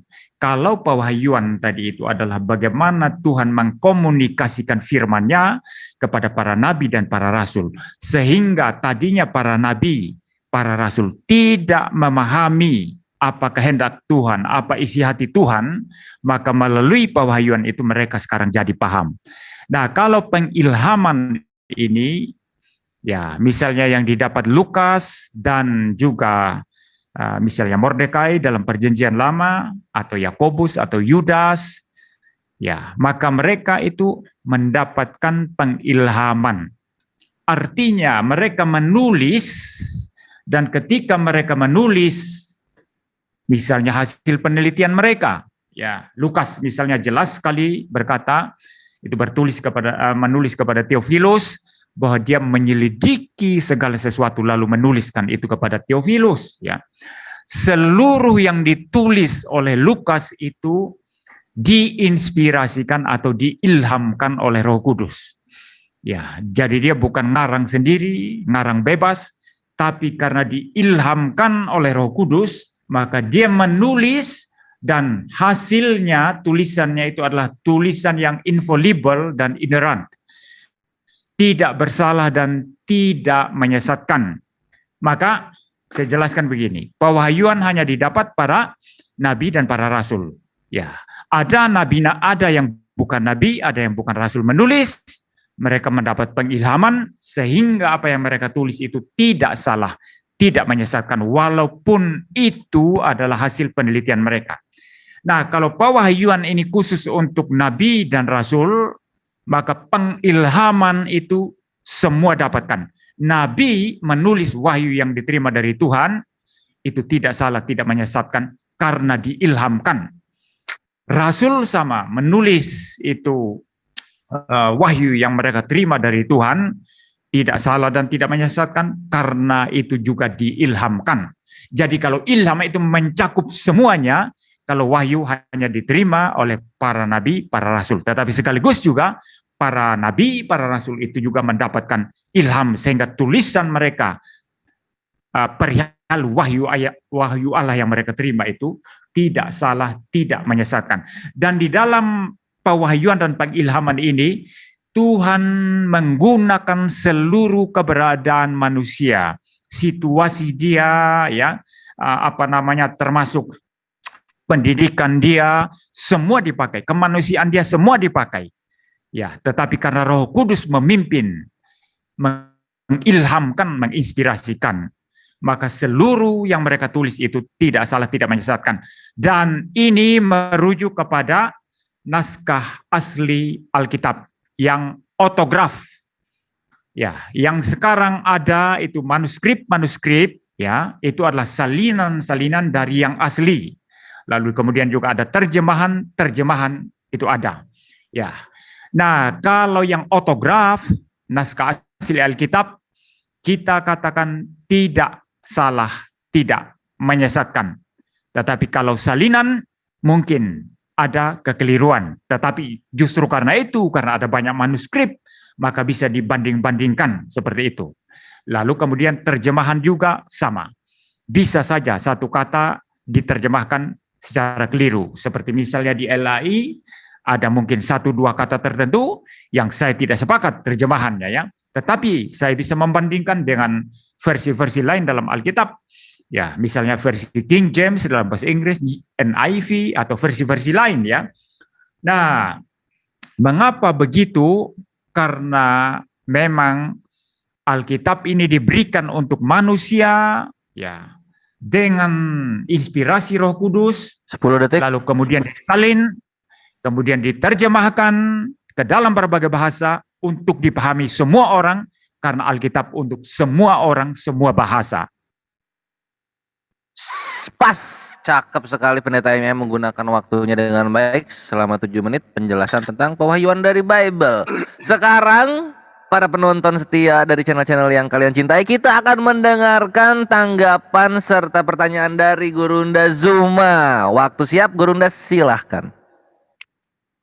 Ya, saya langsung bertanya. Betul. Silakan. Oke, baik. Anda mengatakan lagi-lagi ilham dan wahyu, tapi Anda tidak bisa mengurai dari mana Anda mendapatkan kata yang sumbernya hanya ada dalam Al-Quran. 2 kata ini hanya ada dalam Al-Quran dan tidak ditemukan di dalam kitab manapun, kecuali kitabnya orang Kristen di Indonesia, karena latah dengan Al-Quran. Jadi, ketika Anda mengurai, pengilhaman hanya diberikan kepada Nabi dan Rasul, tidak diberikan kepada yang lain. Tetapi ada, bukan Nabi, bukan Rasul, menerima pengilhaman, yaitu oleh Roh Kudus. Ini perkataan orang yang apa ini namanya ini? Pertanyaan saya kepada Anda mengatakan Lukas bukan Nabi. Nah, kalau Lukas bukan Nabi, lalu tulisannya Anda katakan dari Roh Kudus, di mana diterangkan di dalam pengajaran Lukas, aku menuliskan dari pengilhaman Roh Kudus. Itu Lukas tuliskan di mana? Kedua, Yesus itu Anda imani adalah firman yang menjadi manusia dan kelak kemudian menjadi manusia selama-lamanya, kekal. Tidak akan mati. Continue dia sebagai manusia. Ini sang firman telah datang ke atas muka bumi. Kenapa sang firman tidak menyampaikan firman kepada Lukas? Kenapa sang firman tidak menyampaikan firman kepada Markus? Kenapa? Sementara Yesus adalah jalan keselamatan dan hidup.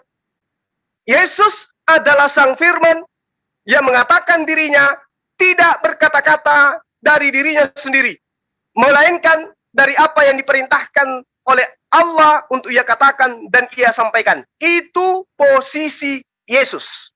Dan kita tidak menemukan kitabnya sampai hari ini. Kita tidak menemukan pengajaran Yesus sampai hari ini. Tapi Lukas, dengan ketebalan 1 jengkal buku, itu berkata-kata entah dari siapa. Yesus tidak berkata-kata dari dirinya sendiri. Tetapi Lukas berkata-kata entah dari mana. Kalau Anda mengatakan itu dari Roh Kudus, bagaimana sistematikanya? Bagaimana cara pewahyuannya? Kalau dia melakukan penyelidikan, berarti yang Anda maksud Roh Kudus ini adalah orang-orang yang memberikan informasi kepada Lukas. Ingat, Lukas mengakui menuliskan kitabnya berdasarkan hasil penyelidikan. Penyelidikan berarti melibatkan banyak orang. Orang-orang ini sebagai sumber, Anda katakan Roh Kudus atau apa? Silakan Anda urai. Pertanyaan saya yang selanjutnya, mudah-mudahan Anda bisa, di dalam kitab Anda diterangkan Wahyu 1 nomor 1 yang bukan Wahyu, tapi adalah Apokalips. Di situ diterangkan bahwa inilah Wahyu Yesus Kristus yang difirmankan, yang dikaruniakan oleh Allah kepadanya. Catat. Kedua, segala firman yang kau berikan kepadaku telah kusampaikan kepada mereka. Pertanyaan saya kepada Bapak sebagai orang yang doktor teologi, tunjukkan kepada saya wahyu pertama yang diterima oleh Yesus dari Bapa yang ada di langit. Silakan. Sudah selesai? Masih Ya. ada 1,5 menit, Gurunda. Oke, jadi saya urai lagi. Yesus dikatakan oleh pengarang kitab Anda di dalam kitab Apokalips, ya, yang kemudian diganti menjadi Wahyu biar seakan-akan kayak Al-Quran. Itu mengatakan inilah wahyu Yesus Kristus yang diterima, yang dikaruniakan oleh Bapa kepadanya, agar Yesus sampaikan kepada hamba-hambanya Bapa. Nah, kalau Yesus di dalam menerima wahyu tidak berkata-kata dari dirinya sendiri, lalu kemudian dia berkata hanya berdasarkan terhadap apa yang diperintahkan untuk ia katakan, begitu juga tentang Roh Kudus yang diceritakan Yesus dalam Yohanes 16 nomor 7 sampai nomor 15, bahwa ketika Roh Penghibur itu datang, dia tidak berkata-kata dari dirinya sendiri, melainkan dia berkata dari apa yang diperintahkan untuk ia katakan. Yesus dan Roh Kudus tidak berkata-kata dari dirinya sendiri. Lukas menuliskan hasil penyelidikan. Dari mana dia mendapatkan hasil penyelidikan tersebut? Itu yang pertama. Kedua, mana wahyu yang Yesus pertama kali terima? Seperti di Al-Quran, Iqra bismi rabbikal ladzi khalaq adalah wahyu pertama yang diterima oleh baginda Rasul Muhammad SAW. Tunjukkan kepada saya sekarang yang mana wahyu pertama yang diterima Yesus dari Tuhannya. Demikian. Silakan.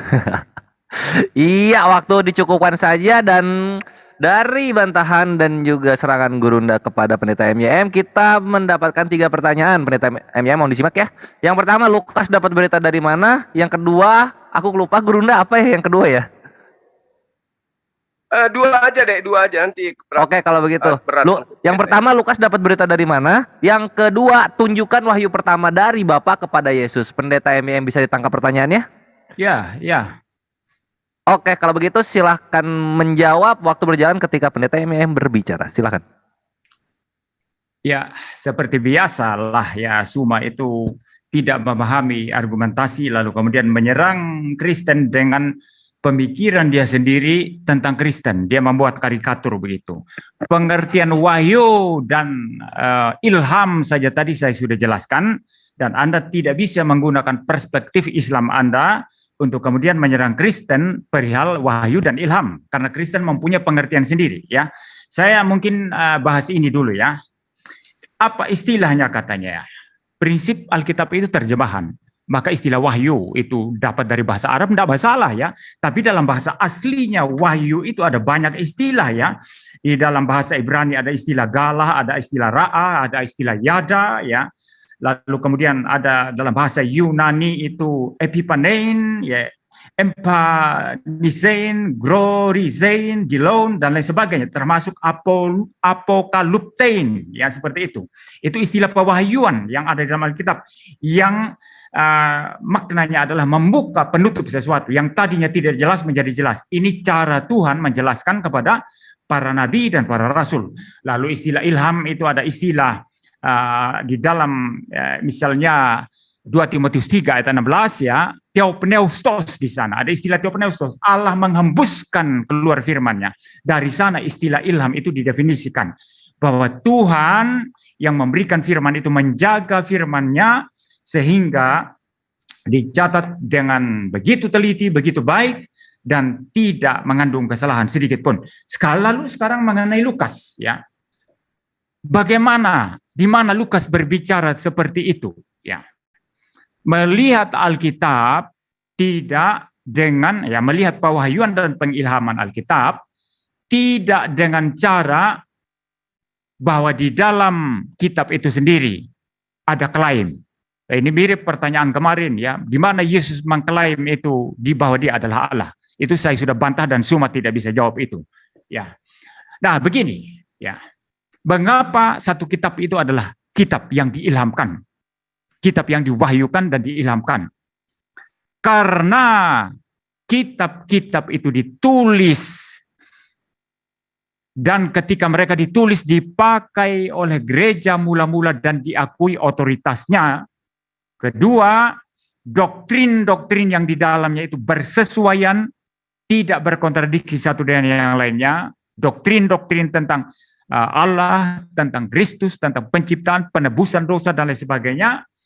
Lalu kemudian juga bahwa kitab-kitab itu ditulis oleh para nabi atau para rasul dan orang-orang yang berada di bawah otoritas rasul tertentu. Misalnya Lukas, walaupun dia bukan rasul, tapi dia berada di bawah wibawa Rasul Paulus. Dia pernah mengikuti perjalanan penginjilan Rasul Paulus. Ya. Nah, karena prinsip-prinsip ini ya dilihat ya, doktrinnya sama, beres. Ya. Lalu yang menulis para rasul, para nabi, dan orang-orang yang berada di bawah wibawa otoritas para rasul, para nabi. Lalu kemudian juga diterima oleh gereja mula-mula dan dipakai itu sebagai standar di dalam seluruh pengajaran mereka. Dengan demikian, ini tentulah Tuhan yang mengilhamkan, yang mewahyukan kebenaran-kebenaran semacam ini. Tanpa harus dalam kitab-kitab itu ada klaim bahwa mereka sudah menerima, mereka sudah mendapat ilham dan lain sebagainya. Klaim-klaim seperti itu saya kira tidak terlalu urgent ya. Misalnya kalau Nabi Anda mengklaim menerima itu, ya perlu juga ditanyakan saksinya mana, saksinya siapa, dia menulis dengan siapa, ya. Nah kalau di Kristen melihat kesulitan semacam itu karena urusannya ini Tuhan dan penulis, maka tidak perlu membuat klaim-klaim, ya. Yang jelas kitab-kitab itu sendiri menunjukkan dirinya mempunyai wibawa ilahi. Itu yang sangat-sangat penting. Ketimbang mengklaim-klaim dapat dari wahyu Tuhan, dapat dari ini, dapat dari ini. Pertanyaan berikut nanti saksinya mana? Rumit kan? Kalau saya tanyakan Nabi Anda menulis itu mendapat wahyu, ilham itu saksinya siapa? Begitu. Kan rumit juga Anda menjawab, ya.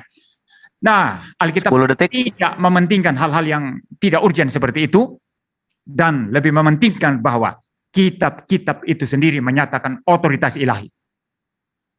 Iya, thank you. Kitab-kitab itu menyatakan otoritas ilahi. Kalimat tersebut mengakhiri waktu dan juga penjelasan dari Pendeta MYM terhadap pertanyaan Gurunda Zuma. Kita berikan lagi kepada Gurunda untuk memberikan tanggapan berikutnya. Silakan Gurunda, waktu berjalan berjalan ketika Gurunda berbicara. Wow, keren sekali. Ternyata penulis dikatakan menerima ilham dari Tuhan Dikarenakan tulisan mereka dipakai oleh gereja. Wah, mantap. Lalu Bapak sebagai orang yang katanya Ada S3. 3 alasan tadi. Maaf, saya potong. Ada 3 alasan tadi, jangan hanya satu. Anda hafal semua enggak? Maaf. Dan nanti untuk apa? Untuk menyangga argumen Iya, Guruna di waktunya pendeta saya ya? belum Aman, sampai, aman. nggak mungkin langsung ketiganya saya katakan, Bapak. Sabar.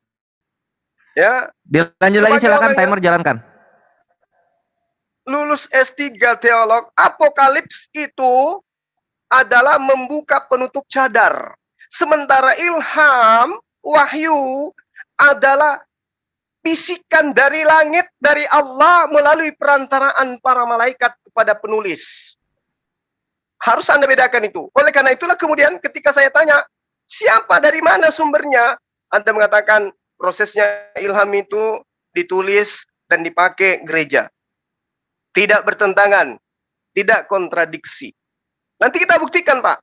Kekacauan demi kekacauan yang ditorehkan dalam kitab Anda.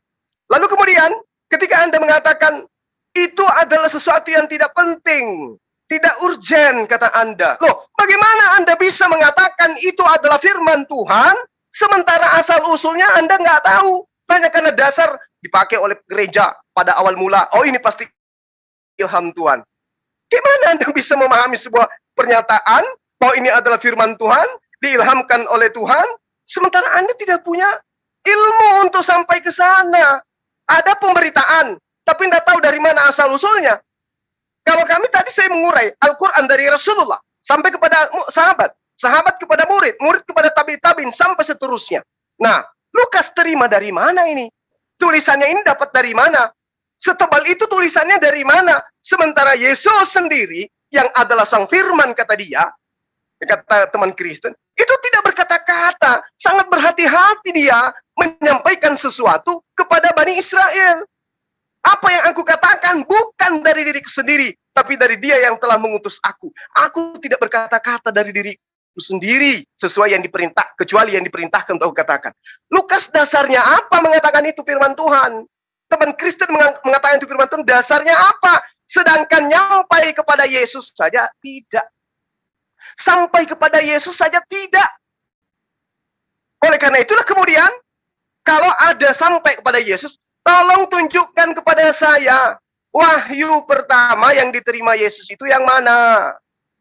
Karena menurut penulis Pulau Patmos di dalam kitab Apokalips yang kemudian dibungkus dengan kata wahyu, inilah wahyu Yesus Kristus yang dikaruniakan Allah Bapa kepada Dia untuk Yesus sampaikan kepada hamba-hambanya. Pertanyaan saya, sebagai orang yang tidak mau dibodoh-bodohin, meskipun saya tahu nanti habis ini pasti Anda akan monolog, goblok-goblokin saya. Tunjukkan kepada saya, mana wahyu pertama yang Yesus terima? Apakah wahyu pertama yang Yesus terima ini sampai kepada Lukas, sampai kepada Markus, sampai kepada Yohanes, sampai kepada Matius, sampai kepada Paulus?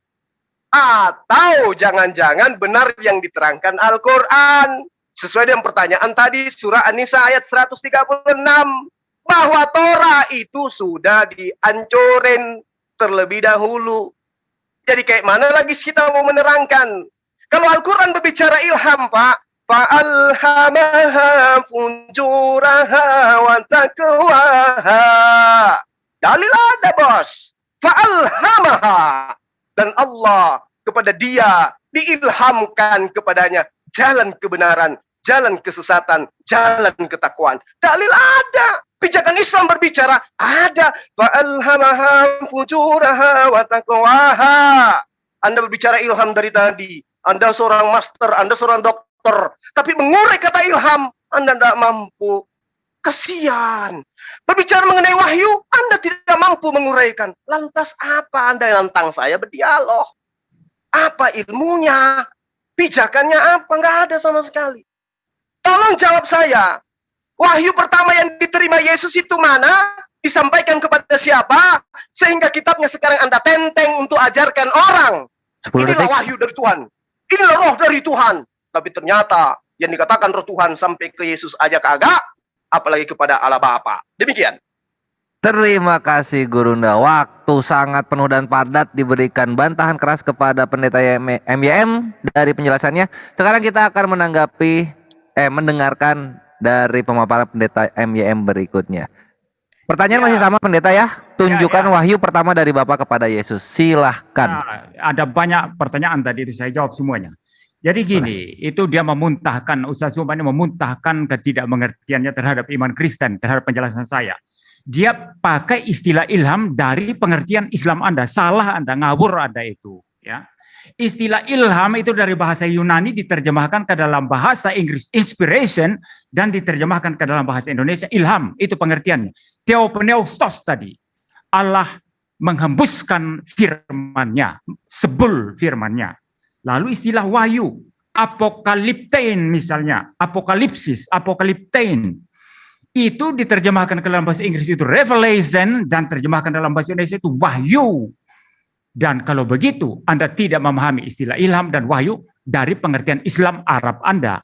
Kenapa Anda harus membawa istilah apokaliptein sama istilah theopneustos tadi itu, bagaimana Tuhan menghembuskan firman-Nya ke dalam agama Islam Anda. Ini ngawur sekali Anda itu, bersuara berapi-api tapi tidak ada isinya, ya. Nah, baik, sekarang itu mengenai istilah ya. Jadi tidak relevan ya. Lalu sekarang dikatakan tadi juga disinggung Injil Lukas ya. Ya, tidak jelas itu di mana Lukas ya. Dan saya sudah memberikan indikator itu 3 tadi. Kenapa dilihat sebagai berwibawa ilahi? Karena diterima secara aklamasi oleh gereja-gereja waktu itu, ditulis oleh para rasul atau para nabi, atau orang yang berada di bawah otoritas para nabi dan rasul, dan juga timernya mana ini ya, timernya harus munculkan. Timer pause. Pause dulu, munculkan. Saya tidak mau kalau tidak ada timer. Timer tolong di apa namanya, di pin, resend. Siap. Ini yang resend tolong ya, jangan ini ya. Biarkan ini aja, biarkan timer aja dulu. Ya, silahkan pendeta MYM dilanjut. Ya, yang ketiga bahwa tulisan-tulisan itu doktrinnya bersesuaian ya satu dengan yang lainnya. Ini yang menjadi penanda sehingga gereja hanya melihat tanda-tanda itu dalam kitab itu dan menyatakan mereka mempunyai wibawa ilahi ya. Nah, tentu saja hal ini tidak sama dengan klaim Islam. Ya, kalau saya mengejar Zuma misalnya dalam klaim Islam bahwa Nabi Anda itu menerima wahyu Allah dari Jibril begitu ya. Nah, saksi Nabi Anda siapa? Lalu kemudian menulis. Kalau tidak ada saksi siapa? Saksi malaikat siapa? Nama-namanya siapa? Ya, kalau hanya mengaku klaim timer pause. Wahyu. Timer pause. Ya. Sebentar pendeta MYM, seperti yang kita sepakati, kita tidak akan komparasi ya, kita tidak komparasi ke belakang karena pihak Muslim pun tidak mengkomparasi ketika menjelaskan Al-Quran. Silakan dilanjut. Tadi ada komparasi dari awal. Enggak ada. Ada. Dari pihak Muslim enggak ada. Ada tadi. Enggak ada. Ada, nanti coba teliti lagi. Ya baik, ya. Saya lanjut ya. Jadi kalau saya tanya Anda pun akan keteteran ya. Itu masalah klaim. Maka saya melihat klaim tidak penting. Yang penting bagaimana kitab itu menghadirkan wibawa ilahi di dalam dirinya sendiri, maka itu sangat-sangat menentukan. Sama juga Tuhan Yesus ketika tidak mengklaim kemana kemari seperti orang gila, aku adalah Allah, aku adalah Allah. Tetapi sifatnya, naturnya menyatakan keilahiannya, di sisi lain juga menyatakan kemanusiaannya. Seperti sangat clear, dan Kristen doktrinnya ini sangat bersesuaian satu dengan yang lainnya. Demikian juga dalam bagaimana kita melihat itu firman Allah ya, berwibawa ilahi atau tidak, bukan karena klaim-klaim itu tadi. Nah, lalu kemudian masalah Yesus ya. Dan di dalam kitab Wahyu ini jelas Yesus itu memberikan wahyunya kepada Rasul Yohanes. Ya, jadi kalau Zuma secara ngawur ini lari ke sana kemari ya, kapan dia memberikan wahyu kepada Lukas, kepada Petrus, kepada yang lain-lain ya? Kapan itu? Ketika Yesus hidup, ketika Yesus mengajar. Dia mengajar kepada mereka, mempunyai otoritas ilahi karena Yesus adalah Allah. Disitulah dia berwahyu kepada mereka, dia mengajar kepada mereka.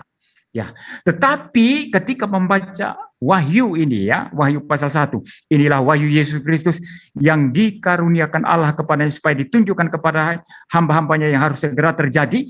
Ini wahyu khusus kepada Yohanes di Pulau Patmos. Dan apa isinya kan selanjutnya bisa dibaca. Silakan saja semua membaca. Wahyu-wahyu penglihatan-penglihatan yang diberikan oleh Tuhan Yesus kepada Rasul Yohanes untuk ditulis di sana.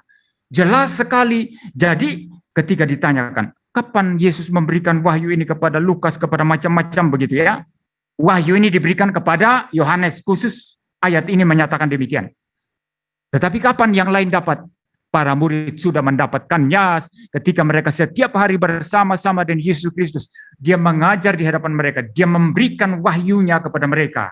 Dan mereka mendengarkan itu dengan teliti, dan nantinya mereka mengajarkan sesuai dengan apa yang dikatakan oleh Yesus. Dan klaimnya adalah apa? Yesus adalah Tuhan. Yesus adalah Allah. Apa yang mereka sampaikan itu adalah sungguh benar adanya. Ya, saya kira sampai di sini. Iya, apa yang mereka sampaikan sungguh benar adanya, Gurunda. Silahkan langsung ditanggapi saja. Iya. Jadi saya katakan kepada Anda, Wahyu 1 nomor 1 itu jangan dipelintir dong. Ini kitab Anda seorang master, dokter lagi. Jangan dipelintir dalilnya. Ini sudah bahasa Indonesia, dipelintir lagi. Inilah wahyu Yesus Kristus yang dikaruniakan Allah kepada Yesus. Bukan kepada Yohanes, Pak. Kepada Yesus. Inilah wahyu Yesus Kristus yang dikaruniakan Allah kepadanya. Kepada Yesus. Supaya ditunjukkannya kepada hamba-hambanya. Apa yang harus terjadi segera. Dan oleh malaikatnya yang diutusnya, ia telah menyatakan kepada hambanya Yohanes. Nah, itu baru kemudian Yesus menyatakan kepada Yohanes. Tapi awalnya, wahyu Yesus Kristus itu dikaruniakan Allah kepadanya. Itu Yesus itu yang menerima wahyu. Tapi kalau kemudian Anda mengatakan, itu adalah Yohanes. Oke.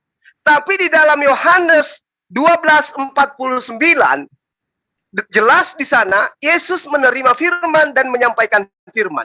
Yohanes 17 nomor 8 dikatakan, segala firman yang engkau berikan kepadaku telah aku sampaikan kepada mereka. Kalau Bapak membantah Wahyu 1 nomor 1, silakan Anda tunjukkan wahyu pertama yang diterima oleh Yesus dari Allah itu yang mana? Yohanes 17 nomor 8. Segala firman yang engkau berikan kepadaku. Berarti Yesus menerima firman kan? Aku tidak berkata-kata dari diriku sendiri. Apa yang aku katakan adalah apa yang disampaikan oleh Bapa untuk aku sampaikan dan aku katakan. Berarti Yesus menerima firman. Tunjukkan firman pertama, wahyu pertama yang Yesus terima dari Allah Bapa. Itu yang pertama. Anda nggak bisa jawab itu. Kemudian ketika Anda mengatakan, ilham firman itu adalah ini dan itu karena diterima oleh gereja. Berarti standarisasi kebenaran yang Anda maksud adalah kalau gereja terima, benar. Kalau gereja tolak, tidak benar. Sekarang saya ingin membuktikan. Dari seluruh pengarang kitab Anda. Matius di dalam bab 7 nomor 7 mengatakan begini. Segala sesuatu yang kamu kehendaki supaya orang berbuat kepadamu, perbuatlah demikian juga kepada mereka. Itulah isi seluruh hukum Torah dan kitab-kitab para nabi. Kata Matius, itulah isi seluruh hukum Torah dan kitab para nabi. Setelah saya bertahun-tahun menyelidiki pernyataan pengarang Matius ini, saya tidak temukan itu di Torah. Dan saya tidak temukan itu di dalam kitab para nabi. Saya temukan di mana? Saya temukannya di dalam kitab Lukas, Pak. Lukas 6 nomor 31. Dan sebagaimana kamu kehendaki supaya orang berbuat baik kepadamu, perbuatlah juga demikian kepada mereka. Bukan di dalam kitab para nabi tertulisnya. Matius bilang kitab para nabi. Nah, sementara Bapak membantah Lukas itu bukan nabi. Kedua, Markus. Di dalam bab 1 nomor 2, Markus 1, seperti yang tertulis dalam kitab Yesaya. Lihatlah, aku menyuruh utusanku mendahului engkau. Ia akan mempersiapkan jalan bagimu. Katanya di Yesaya, Pak. Setelah saya bertahun menyelidiki kitab Yesaya, saya nggak temukan perkataan Markus ini. Saya temukan di mana, Pak? Maleakhi 3 nomor 1. Ini yang Anda katakan firman Tuhan, ilham Roh Kudus. Ini yang Anda katakan ilham. Ini yang katakan wahyu. Ngakunya tertulisnya di Yesaya, faktanya Zuma menemukannya di Meleakhi 3 nomor 1. Lihat, aku menyuruh utusanku supaya mempersiapkan jalan di hadapanku. Wow, keren. Jadi tadi Markus, Lukas gugur, ya Pak ya. Kemudian Paulus, coba kita. Paulus mengatakan dalam di Galatia 3 nomor 11. Dan bahwa tidak ada orang yang dibenarkan di hadapan Allah karena melakukan hukum Torah. Adalah jelas karena orang yang benar akan hidup oleh iman. Katanya di dalam Torah, tertulisnya di hukum Torah. Begitu saya selidiki, ternyata tidak ada dalam hukum Torah, Pak. Ya, orang yang benar akan hidup oleh iman. Nggak ada, Pak, dalam Torah. Yang ada tertulisnya malah lagi-lagi di Habakuk 2 nomor 4. Sesungguhnya orang yang membusungkan dada tidak lurus hatinya. Tetapi orang yang benar akan hidup oleh imannya. Habakuk, Pak, bukan kalau Habakuk itu, Pak, bukan Torah, Pak. Wih, kok jadi saya ngajarin Bapak nih. Tapi nggak apa-apa. Nah, jadi Paulus sudah kita buktikan. Markus sudah kita buktikan. Lukas sudah kita buktikan. Coba siapa lagi? Yohanes, coba. Yohanes, Pak. Yohanes. Di dalam Yohanes 10. Di dalam Yohanes 10 nomor 34. Kata Yesus kepada mereka, tidakkah ada tertulis dalam kitab Torah, kamu Tuhan berfirman, kamu adalah Allah. Ternyata bukan di Torah tertulis. Terima kasih. Malu saya, ada Pak. Tertulisnya. Iya, Pak. Tertulis Siap, Guru Nda. Siap Nanti kita simpan dulu yang Yohanes. Yohanes selamat, belum dapat bahas karena waktu keburu habis. Sekarang kita dengarkan kembali ke Pendeta MEM, tapi diingat ya untuk Ivan Villa ini adalah putaran terakhir. Lalu nanti kita masuk ke battle, kemudian partisipan dan closing statement. Silakan Pendeta MEM untuk berikan tanggapan terbaiknya. Ya, baik. Ya, saya sudah menjelaskan tadi yang firman Allah tidak bersalah, tidak menyesatkan. Itu yang otograf, yang naskah aslinya. Cuma tidak paham itu. Ya, dia berbicara tentang Alkitab yang dipegang sekarang, yang itu dari manuskrip-manuskrip yang saya sudah akui tadi, saya tidak membantah bahwa dalam menerjemahkan itu bisa keliru, mungkin dalam pengutipan-pengutipan itu bisa keliru. Ini satu prinsip penting, ya. Lalu kemudian, ya, mengenai Lukas dan lain sebagainya tadi, ya, tulisan mereka itu diakui karena mempunyai wibawa rasul, di bawah bimbingan rasul. Dan di dalam perjanjian lama itu kalau ada misalnya Mordekai, itu di bawah bimbingan atau di bawah otoritas itu nabi, ya begitu ya. Nah, sekarang saya berdasarkan argumentasi ini, saya menjelaskan mengenai Alkitab ini, bagaimana dia itu diwahyukan, ya, bagaimana dia diilhamkan, dan Zuma itu menanggapi sesuai dengan perspektif Islam dia, dan dia tidak coba memahami perspektif saya, lalu membantah saya dari perspektif saya. Saya tidak menemukan itu. Kalau Anda tadi, seluruh argumentasi Anda, itu yang saya pakai untuk melawan Anda. Anda tidak melakukan itu. Anda lari ke sana kemari saja. Ya, lalu saya tertarik untuk membahas mengenai Yesus, ya. Ini dalam kitab Wahyu, Yesus itu terima wahyu yang dikaruniakan Allah kepadanya. Dia menarik lagi, ingin berdebat tentang apakah Yesus Allah atau tidak. Kalau dia mereview ulang seluruh penjelasan saya sebetulnya sangat-sangat detail dan sangat-sangat jelas, tapi Zuma memang ini saya rasa berat otaknya untuk memahami penjelasan orang lain dan hanya bermain-main dengan karikaturnya sendiri untuk kemudian menyerang karikaturnya sendiri. Nah, dikatakan di sini inilah wahyu Yesus Kristus. Wahyunya siapa ini? Wahyu Yesus Kristus. Lalu ada kalimat selanjutnya, kata-kata selanjutnya, yang dikaruniakan Allah kepadanya. Kalau Anda memperhatikan baik-baik penjelasan saya waktu kita debat minggu lalu, saya sudah mengatakan bahwa Yesus itu diutus datang ke dalam dunia, mengambil natur manusia sehingga dia adalah manusia sepenuhnya, dan di dalam natur manusianya itu dia menjalankan tugas penebusan. Dia hanya mendengar apa yang dikatakan oleh yang mengutus, yaitu Allah Bapa. Dia hanya melakukan apa yang dikatakan oleh yang mengutus, yaitu Allah Bapa. Tapi karena waktu itu kurang, ya kita debat waktunya sangat kurang, sehingga saya tidak detail menjelaskan. Dan saya mau jelaskan sekarang. Apakah Yesus lebih rendah dari Bapa? Karena dia diutus. Dan memang dalam kitab Wahyu ini Yesus memberikan wahyunya sebagaimana dikaruniakan oleh Allah, yaitu Allah Bapa. Karena memang Yesus di sini sifatnya bertindak sebagai Mesias, juru selamat, pengantara antara Allah dan manusia. Nah, apakah yang mengutus itu lebih tinggi daripada yang diutus? Tidak tentu begitu. Saya kalau mengutus seseorang untuk menyampaikan sesuatu hal kepada orang lain, orang yang saya utus sama manusianya dan saya. Dia manusia, saya manusia. Dia tidak lebih rendah daripada saya. Tapi dia harus setia menyuarakan apa yang saya sampaikan kepada dia. Bukan karena dia lebih rendah, tapi karena dia adalah utusan saya. Demikianlah Yesus Kristus bertindak sebagai utusan. Tetapi sebagai logos ilahi, dalam kealahannya, firman Allah Bapa adalah firman Yesus sendiri. Maka dalam Injil, dalam Wahyu Yohanes ini, ketika dikatakan, inilah wahyu Yesus Kristus, benar bahwa itu wahyu dia sendiri, sekaligus benar bahwa wahyu itu diterima dari Bapa. Karena Bapa dan Yesus adalah satu adanya, satu hakikat, satu substansi keilahian.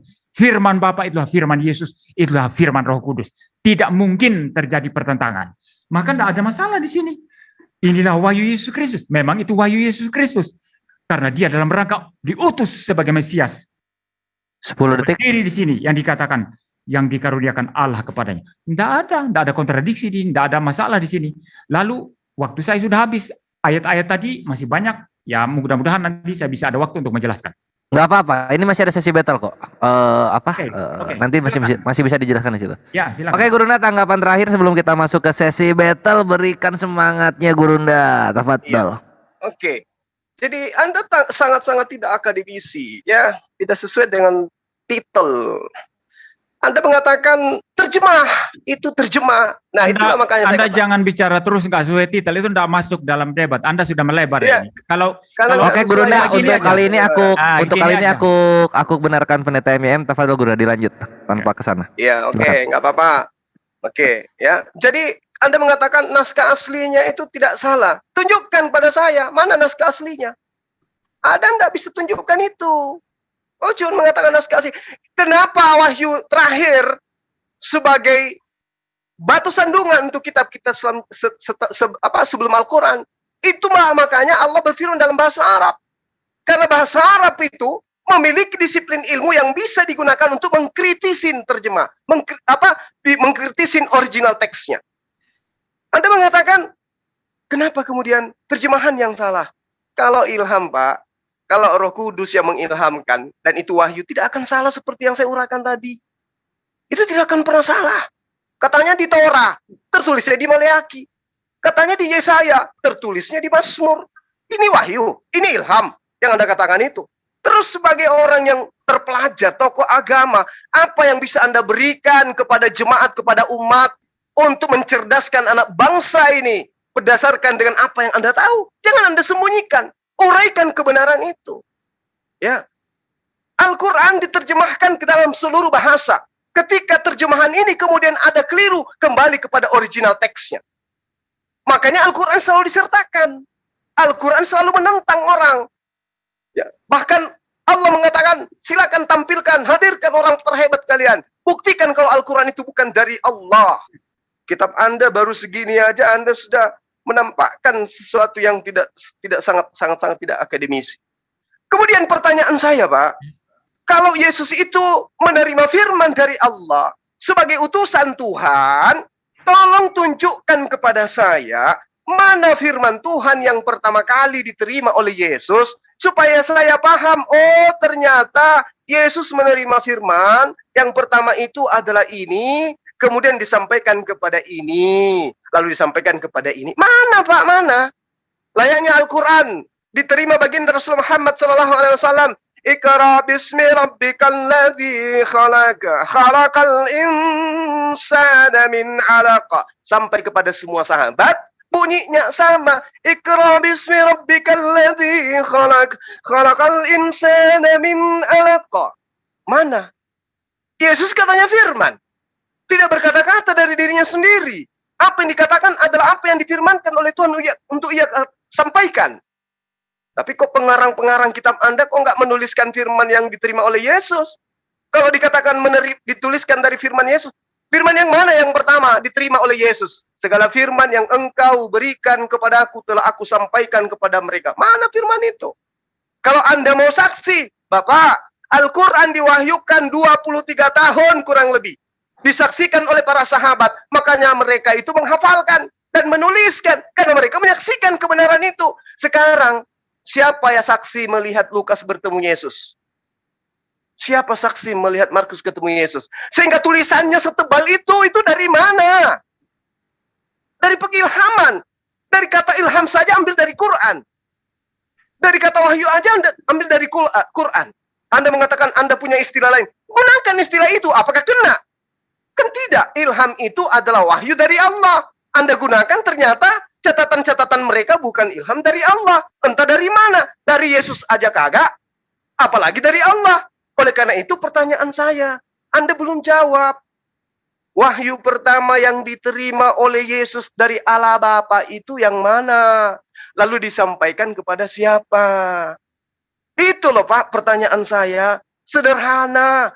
Di mana Bapak itu harusnya mempertanggungjawabkan itu. Karena Bapak adalah tokoh yang harus mencerdaskan anak bangsa. Bahwa ini adalah firman Tuhan. Tuhan kita datang dalam rupa manusia. Setelah sampai kepada dirinya manusia, dia menyampaikan firman kepada Lukas. Firman yang pertama diterima Lukas dari Tuhan manusia bernama Yesus adalah ini. Sampai Anda imani. Lawang ini nggak tahu yang mana yang diterima. Kayak mana mau dikatakan firman Tuhan? Oleh karena itulah Bapak, saya Zulkifli Mabas sangat menentang keras orang Kristen menggunakan kata Allah. Sangat menentang keras orang Kristen menggunakan kata Alkitab, ilham, wahyu, nabi, rasul. Karena nggak cocok, nggak sepadan dengan konsep iman Anda. Harusnya konsep yang Anda lakukan itu adalah gereja-gereja Romawi Yunani, orang-orang yang tidak bersunat itu, yang makan babi itu menerima pemberitaan dari orang-orang yang tidak jelas, tidak sampai kepada nabi-nabi Israel. Itu baru betul. Tidak sampai kepada nabi-nabi Israel. Iya. Terima kasih, ini sangat seru, makin malam makin panas dan makin sini makin banyak ya ke argumen-argumen ikonik dari Pendeta MYM dan juga Gurunda Juma. Kita semakin dekat kepada penghabisan Ikhwani Filah. Lanjut ke sesi battle, siapkan seluruh semangat dari para narasumber ini. Kalau mau minum terlebih dahulu. Udah pada minum belum? Gurunda udah minum? Pendeta MYM udah minum? Ya, lanjut aja. Kita lanjut kalau begitu langsung ke sesi battle. 10 menit akan bergulir. Tanpa panjang lebar lagi, silahkan Pendeta dan Gurunda. Ya, ada banyak hal yang sebentar Anda tadi saya kasih waktu, saya yang bicara lebih dahulu sekarang. Ya, tadi silakan. Ada banyak pertanyaan-pertanyaan, tentu waktu sangat sedikit 10 menit, tapi saya mendengar Anda mempertanyakan, naskah aslinya mana? Naskah asli Alkitab mana? Saya bisa membalikkan pertanyaan ini kepada Anda. Naskah asli Al-Quran di mana? Jangan bilang kepada saya Al-Quran yang ada sekarang sesuai dengan aslinya. Tradisi Al-Quran itu Pak, lisan Pak. Lisan. Iya, tradisi Al-Quran lisan Pak. Ya, justru tradisi lisan itu sangat rentan untuk diputar balik. Tradisi nggak bisa, karena kami menghafal. Ketika ada satu salah kata, pasti akan dibenarkan oleh penghafal lainnya. Ayo, iya, sekarang tradisi Anda adalah tradisi tulisan. Tunjukkan kepada saya. Justru karena gini loh. Anda mengatakan ya tadi mempertanyakan naskah asli saya, ya naskah asli saya. Maka saya membalikan begini. Kalau memang yang paling penting Anda itu tradisi lisan, mengapa harus nulis? Anda teruskan aja dengan tradisi lisan. Lah, tapi kami dengan tulisan dan lisan. Dengan saya dulu. Justru timer pause. Justru sebentar, ini timer pause. Ya. Timer ini diulang ke 906. Begini. Sebentar, Pendeta MYM ini tidak diperkenankan untuk bertanya balik ya. Karena ini posisinya Pendeta MYM membela keimanan Pendeta MYM gitu. Bukan bertanya ke Al-Quran. Justru itu relevan. Gurunda nggak bertanya ke Bible ketika kita sesi battle tadi. Silakan dijelaskan. Ini relevan. Begini Pendeta MYM, begini. Dia kuat argumen mengenai bahwa tradisi tulisan itu lebih kuat dari lisan, tapi jangan dibuat argumennya itu bertanya gitu loh. Loh, Dipahami ya? jelas, ini kan battle, saling bertanya dong, saling bertanya, saling menjawab dong. Ini battle. Iya, tapi jangan bertanyanya mengenai ke Al-Quran, jangan ke sana. Tadi dia mempertanyakan naskah asli saya. Justru senjata itu saya bisa balikan Ya kepada buktikan dia. aja. Nah, jangan pertanyaan dibalikan, saya. dijawab, Dibuktikan, dijawab. Pak. Tadi Gurunda itu tidak membalikan loh ketika sesi battle. Menjawab pertanyaan bisa membalikan pertanyaan lawan itu bahwa pertanyaannya itu mustahil. Oh, itu Pertanyaan pertanyaan Iya, tapi Dia membalikan mampu. boleh, tapi harus menjelaskan. Ya, saya menjelaskan ini. Makanya dia Oke, kita titik beratkan di menjelaskan ya. Aku akan menjelaskan diulang lagi. Timer silakan diulang di 9. 906 bisa nggak sih? Timer. Ayo Pak. Kita sampaikan kebenaran. Ayo silakan. Ya udah 9 aja lah ya. Oke. Mohon dilanjut dan fokuskan ke sesi ini nih, pewahyuan Bible. Silahkan untuk narasumber masing-masing. Ya, jadi gini, ya. Jadi begini, dia mempertanyakan naskah asli Alkitab saya yang tidak ada. Memang kita akui tidak ada, autograf itu tidak ada. Oke. Tetapi yang saya maksud adalah itu sama halnya juga dengan Quran. Tapi dia membantah, oh kalau Quran itu tradisi lisan. Kalau betul Ya nggak apa-apa, nggak masalah. Ya, Nggak masalah. Bagi ya, kami, dengar saya bagi dulu. kami tidak ada Kalau tulisan. tulisan atau itu ada tidak original penting, text, ya, nggak masalah. dengar saya dulu. Yang penting kami hafal. Kalau tidak ada Nah. kalau tulisan itu tidak penting, kenapa tidak lisan saja sampai sekarang? Kenapa perlu Nah, menulis masih Quran? lisan sampai sekarang, masih lisan sampai sekarang. Sampai Lalu sekarang masih Quran yang lisan. Anda pegang, Tapi ya, lisan itu Quran yang Anda dikuatkan pegang di dengan mana? tulisan. Nah sekarang Quran yang Anda kitab pegang Anda signifikansinya di mana? larinya ke Al-Quran. Bapak, Nah. kitab Anda tidak lisan, tidak tertulis. Di Dengar mana dulu. Anda mengatakan bahwa Dengar dulu. terjemahan yang ada di Indonesia ini adalah firman Quran Tuhan? Anda itu Loh, kok yang jadi Anda ke pegang Al-Quran, Pak? sekarang ini Pak, kok lari ke signifikansinya Al-Quran? Timer apa? pause, Ini timer kitab pause. Anda. Timer Kitab pause. Anda sekarang. Gini loh. Sayang Quran itu ilmu, Anda Ini Pak. kenapa? itu. Sebentar. Afwan, Kenapa lari sebentar. ke Aku Al-Quran? mute dulu. Gurunda juga Afwan ya. Aku mute dulu. Pendeta MM gua mute dulu juga. Maaf banget ini. Jadi gini. Ini kenapa ke Al-Quran lagi pendeta? Bible-nya diperkuat. Bukan begitu. Gini loh, saya menjelaskan. Kalau Kenapa dia lo menyerang keimanan bisa nge-mute saya, gua? yang dia juga nggak bisa bertahan. Begini loh, kalau dia menyerang keimanan saya, yang dia sendiri juga bolong di sana, saya serang dia. Ya udah kan Apa sesi salahnya? yang dia Dalam sendiri debat bolong itu wajar udah itu. di awal pendeta. Itu udah di awal. Udah lewat Oh, sesinya. Itu tidak disinggung tadi. Itu tidak disinggung tadi. Ya kenapa nggak disinggung ketika bertanya Itu tidak pendeta? disinggung. Kenapa nggak disinggung Saya ketika sudah ketika singgung. waktu sesi bertanyanya? Budaya lisan di Saya Al-Quran saya sudah bertanya, singgung. gini loh. Saya bertanya sesuai relevan dengan argumentasi dia. Saya Sebentar tidak boleh gini aja deh, berkemana-mana. gini aja Saya- karena Oh, iya. bentar dulu. Al-Quran Gurunda, tradisi bentar pendeta lisan. bentar. Gurunda, Afwan Gurunda. Gurunda kalau misalnya dia bertanya balik ke Al-Quran, Gurunda siap menanggapi? Berarti ini sesi Al-Quran dong. Ya itu dia makanya. Tidak, gini loh. Anda menanyakan sesuatu yang Anda sendiri bolong. Artinya Anda tidak bisa menjawab pertanyaan saya. Anda pun Sampai tidak Anda bisa. harus lari ke Ya, Al-Quran. sama halnya. Anda pun tidak bisa menjawab untuk Quran. Loh Oke, gimana saya ini katakan sesi kepada siapa Sama. pendeta? Adinda, Pendeta ini sesi Adinda. siapa? Adinda, 20 detik. Ya. Saya katakan kepada Anda. Boleh. Al-Quran datang kepada baginda Rasul Muhammad SAW. Rasul Muhammad SAW menyampaikan tradisi lisan kepada sahabatnya. Mereka menghafalkan. Dah, selesai. Tapi hafalan bisa salah. Tidak ada orang bisa hafal Terserah, sampai bisa sekarang salah kita ataupun praktek. tidak. Yang pasti seluruh sahabatnya menghafalkan. iman Dan Anda- sampai hari ini ada jutaan umat manusia yang menghafalkan Al-Quran. Mulai dari usia 5 tahun sampai usia 70 tahun. Kitab Anda, dari Yesus ke Lukas, ada yang budaya lisan? Yo Tidak timer ada. play. Ada budaya tulisan? Tidak ada juga. Terus kenapa Anda mengatakan tulisan yang ada di Indonesia ini sebagai firman Tuhan? Apa dasar Anda? Silakan.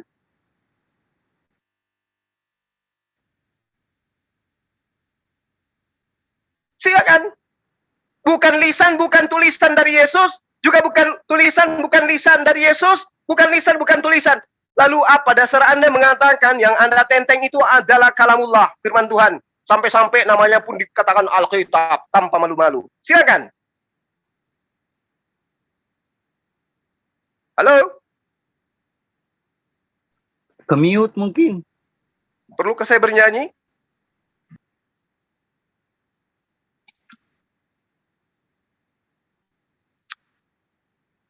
Budaya lisan, Rasulullah ikra bismi rabbikal ladzi khalaq.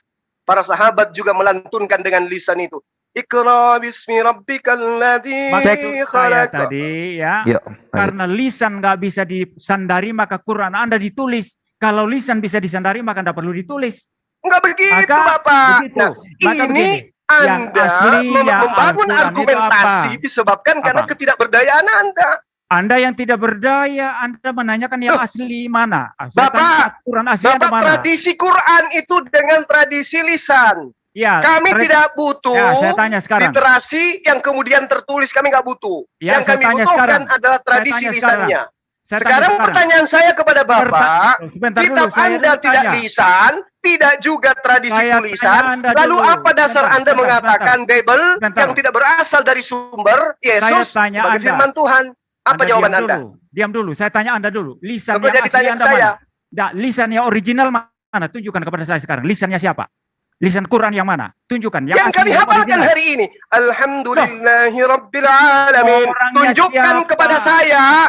Ada orang yang mengucapkan Al-Fatihah dengan bacaan yang berbeda. Dari negara mana? Menghadirkan yang asli, yang lisannya coba asli. Coba hadirkan kepada saya. Ada orang melantunkan bacaan sholat Al-Fatihah berbeda dengan yang saya bacakan. Anda terima itu dari Al-Quran yang ditulis. Yang saya maksud lisannya siapa yang Anda tiru? Ini lisannya Bapak.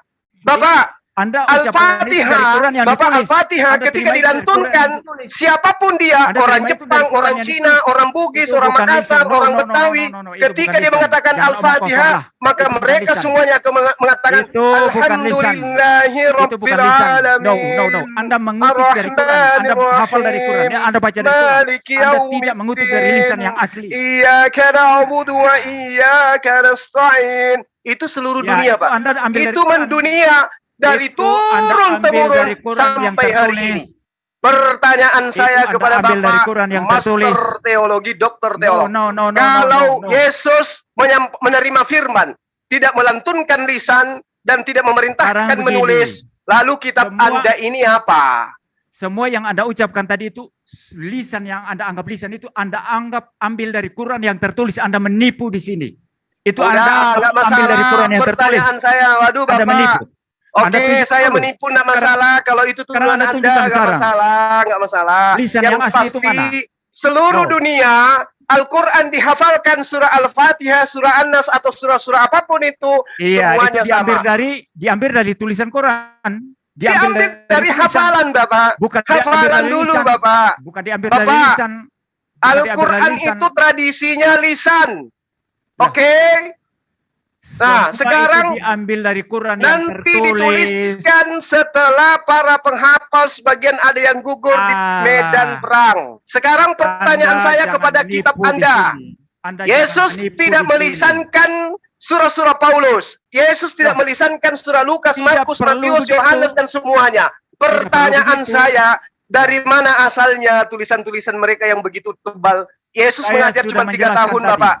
Bapak, Yesus mengajar cuma 3 tahun. Dari mana Lukas menerima pemberitaan begitu tebal, Markus begitu tebal, Yohanes begitu tebal, surah-surah Paulus begitu tebal. Bahkan Paulus, Rasul Anda menuliskan di dalam penjara. Dari mana dia dapat? Inspirasi dari mana itu? Tolong Anda jawab. Anda diam, sekarang saya jawab. Saya sudah menjelaskan tadi. Mereka mendapat ilham dari Roh Kudus, mendapat wahyu dari Tuhan.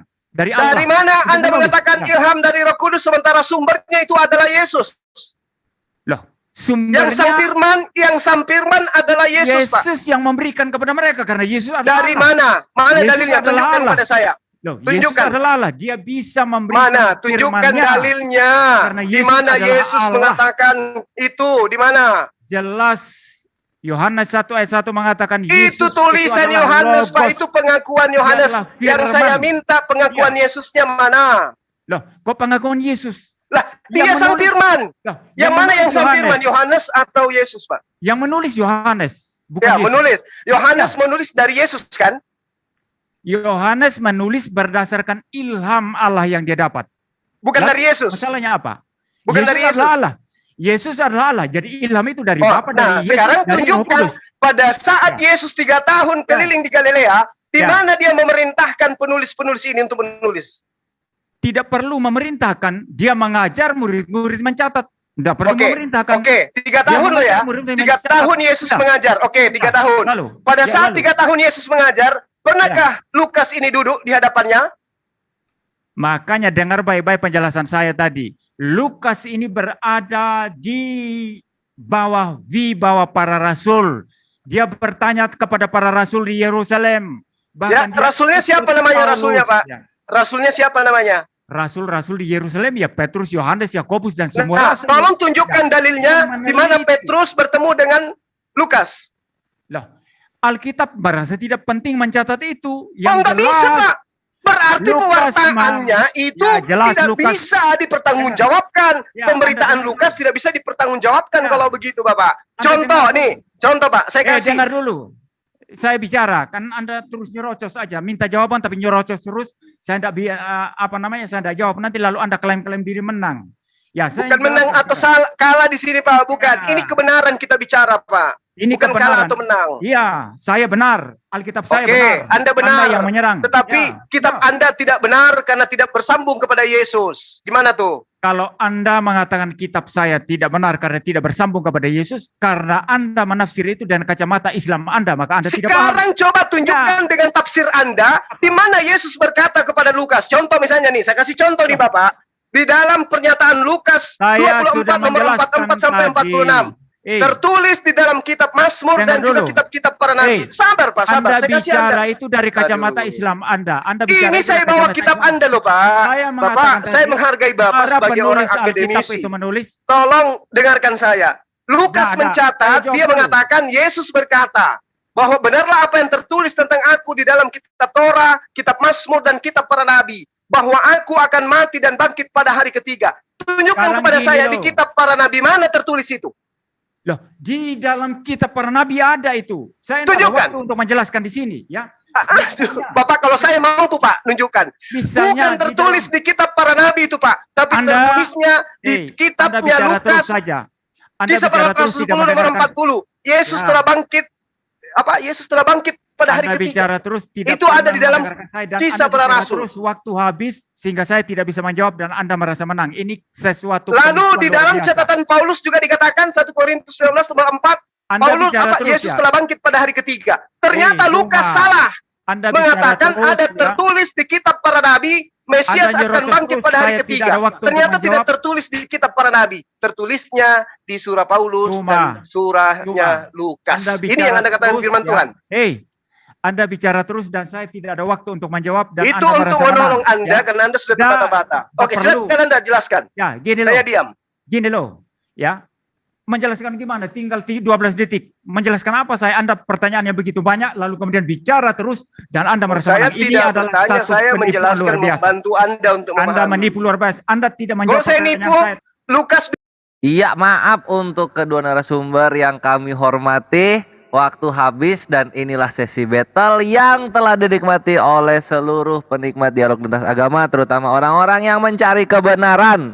Terima kasih telah menyaksikan untuk sesi battle. Tapi sayang seribu sayang, akhirnya kita mesti masuk ke sesi selanjutnya. Silakan dibuka lagi mute-nya dan digunakan waktu ini untuk kedua narasumber untuk mengambil minuman terlebih dahulu agar kerongkongan tidak terlalu kering. Kita masuk ke sesi partisipan ya, partisipan yaitu dari pihak muslim untuk bertanya kepada narasumber kekristenan. Dan Afwan, karena seperti yang Gurunda minta yaitu satu saja, maka yang sudah pertama kali untuk meminta itu adalah Moreh Reski. Assalamualaikum Moreh, tafadhol silahkan dibuka mute-nya. Untuk pendeta MYM juga silahkan bersiap-siap. Mana nih Astu Ami? Oh ini ya, sip. Loh kok mute lagi? Buka, silahkan dibuka. Oke, terima kasih. Iya, thank you Moreh. Sebelum dimulai Moreh, untuk mempersingkat waktu silahkan di share screen terlebih dahulu karena tadi request untuk share screen ya. Silakan. Oke, iya, terima kasih. Tapi ini masih host disable ini. Oh, host disable ya. Sebentar. Salam alehem Bapak Pendeta Muri Walianto Matalu yang terhormat. Ya, silahkan share screen. Oke, terima kasih. Tadi Kita jangan menarik. masuk argumentasi ya agar Oke, adil. siap.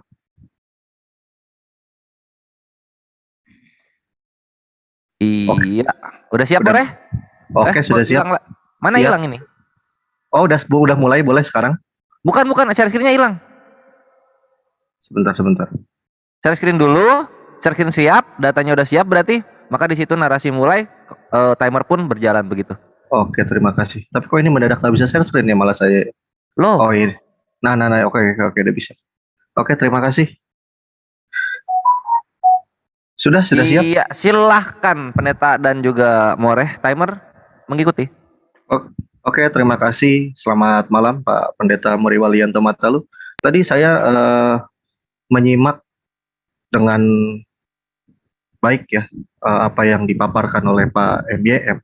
Nah, tadi Pak MYM sedikit mengatakan bahwa di dalam autografa Alkitab itu sudah tidak ada isinya manuskrip, salinan, dan salinan, gitu loh. Tapi salinan-salinan tadi ada kata-kata yang kalau saya nggak salah ya, kalau saya nggak hilaf ya, itu di 1 jam 23 detik ya, itu mengatakan bahwa salinan yang ada itu sesuai autografa yang ada atau tulisan Bible yang aslinya. Nah, jika demikian Pak, ya, saya ingin bertanya kepada Pak MYM. Ya. Sebelum bertanya saya potong sedikit ya. Sebentar Bapak, saya belum selesai berbicara Bapak. Bapak kan seorang PhD, ketika saya sedang berbicara, etikanya Bapak diam dulu, baru Bapak ini sering menyelah-nyelah dari tadi. Ini vital, bukan itu. Ini vital ini. Oke, kalau gitu saya selesaikan dulu. Enggak, sebelum Bapak mendengarkan, sebelum Bapak menjawab, dengarkan dulu biar tahu persoalannya Bapak yang ingin saya tanya kepada Bapak. Paham, Pak? Dengar dulu, karena ini vital, maka saya jawab. Anda langsung singgung PhD saya tidak relevan itu. Ini menunjukkan Anda etikanya tidak ada. Oke, dibenarkan. Moreh, jangan dibawa ke title akademis. Silakan langsung ke konten. Mohon maaf, enggak, karena soalnya Bapak menyelah saya berbicara gitu loh itu. Ini vital. Oke. Nah, sekarang gini Pak. Jika demikian Pak, sesuai dengan statement Bapak di 1 jam 29 detik ya, 29 menit kalau saya nggak salah, ya, mengatakan bahwa salinan yang ada sesuai autografa yang ada dalam Bible yang sekarang sudah kita tidak bisa lihat lagi karena entah sudah kemana. Nah, saya ingin bertanya Pak, di sini ada 2 manuskrip yang ingin saya tunjukkan ya kepada Bapak. 2 aja dulu, nggak usah banyak-banyak, karena waktu sangat singkat. Nah, di sini ada Kodeks Sinaiticus Pak, di dalam Markus 16 ayat 8. Itu di sana berbunyi teksnya Pak. Kai exceltosai epigon opotau menemeu eikan gar autastromos kai ekstasis kai audeni auden aipan evovon togar. Bunyinya seperti itu. Nah, lalu ketika kita melihat ya, itu di Kodeks Sinaiticus yang tahun 360 Masehi, kalau saya nggak salah. Dan kalau kita lihat di dalam Textus Receptus, dari tahun 1894 sampai dengan 1550, di sana berbunyi teks yang berbeda dengan yang tertulis di Sinaiticus, yaitu berbunyi kai exceltosai tachi epigon apoto menemeu eikan ger autos tromos kai ekstasis kai audeni auden eipan evovon togar. Ada tambahan kata tachi Pak di sini Pak. Nah, yang tidak kita temukan di dalam Kodeks Sinaiticus ya, di sini tidak ada karena sudah kai exceltosai langsung ke epigon, jadi tacinya hilang di sini, nggak ada. Saya tidak bertanya. Ini waktu habis ya, ada panjang sekali. Yang saya tanyakan Pak, yang saya tanyakan mana yang benar-benar ditulis oleh Markus, yang pakai taci atau nggak pakai taci. Pertama itu. Kedua tadi Bapak juga menyinggung soal terjemahan. Terjemahan di mana-mana pun itu terjemahan itu sudah sah gitu. Nah, terjemahan mana yang dipakai Pak? Karena dalam TB Pak Markus 16 ayat 8 itu terdiri dari 2 paragraf. Dan di dalam dengan singkat dan bla bla bla ini tidak pernah muncul di dalam Yunani manapun. Jadi yang saya mau tanya, TB menerjemahkan yang saya blok ini dari mana? Silakan, monggo Bapak Pendeta Muriwalianto Matalu yang terhormat. Anda bicara lama sekali Anda. Saya tidak ada waktu. Kalau nggak bisa jawab nggak apa-apa Pak. Saya nggak maksa kalau nggak bisa jawab. Bukan begitu, bukan. Waktu nggak bisa. Nanti saya ditutup, saya tidak bisa jawab. Anda sama dengan Suma tadi, banyak bicara, akhirnya saya tidak bisa respons. Ini namanya kurang ajar menurut saya. Ya, ini nggak ada etika. Ya, ini waktu sudah berkurang sekali. Izin kalau boleh saya boleh minta, boleh kasih waktu 5 menit buat Pak MYM jawab pertanyaan saya. Ya, sejam juga nggak apa-apa kalau boleh. Ya silakan kalau moderator mau. Oke. Ya. Boleh, saya memohon waktu 5 menit untuk Pak narasumber menyetujui dan Moe Reski juga menyetujui. Ditambah 3 menit moderator, silakan. Kok moderator, kan gua moderator. Timernya. Ini kok nggak kelihatan timernya ya? Iya, monggo. Taskin mungkin bisa ditutup dulu Moreh, karena kita sudah menangkap pertanyaannya. Sangat lugas. Terima kasih. Terima kasih, Kores. Siap. Jadi tadi sisa berapa timer? Silakan berbicara timer. Tadi sisa berapa ya? Nggak kelihatan.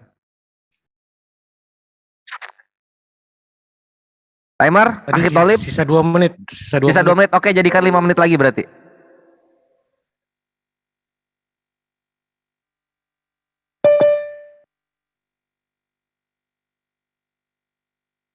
Tenang, Al-Maidah ayat 8 berlaku saat ini. Selama Kores di sini aku mencoba untuk adil. Oke. Mantap. Pendeta? 5 menit itu sudah. Silakan. Ya, baik. Silakan Pak MYM jawabannya.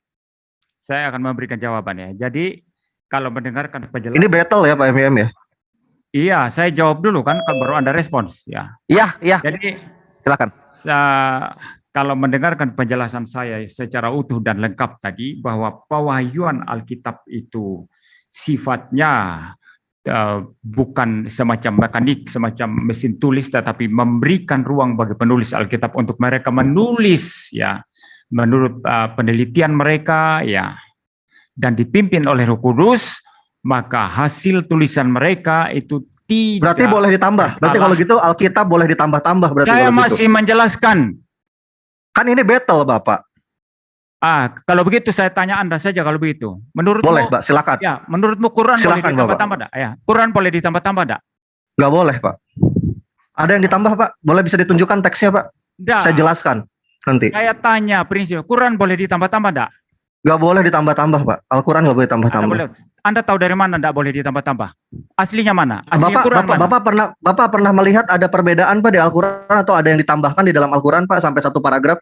Bagaimana saya bisa tahu perbedaannya kalau aslinya Anda tidak bisa tunjukkan? Anda mesti tunjukkan Quran yang asli sehingga enggak kayak gitu Pak. Ini maka, Bapak nggak ngerti pelajaran filsafat kalau kayak gini. Dalam logika filsafat, barang siapa yang menuduh maka burden proof atau beban pertanggungjawaban ada di dalam pundak Bapak.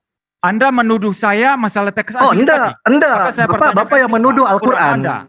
Bapak menuduh Al-Quran, maka burden proof ada di beban pundak Bapak, Pak, bukan di pundak saya, Pak. Silakan. Saya tidak ketika Bapak menuduh Al-Quran ada tambahan,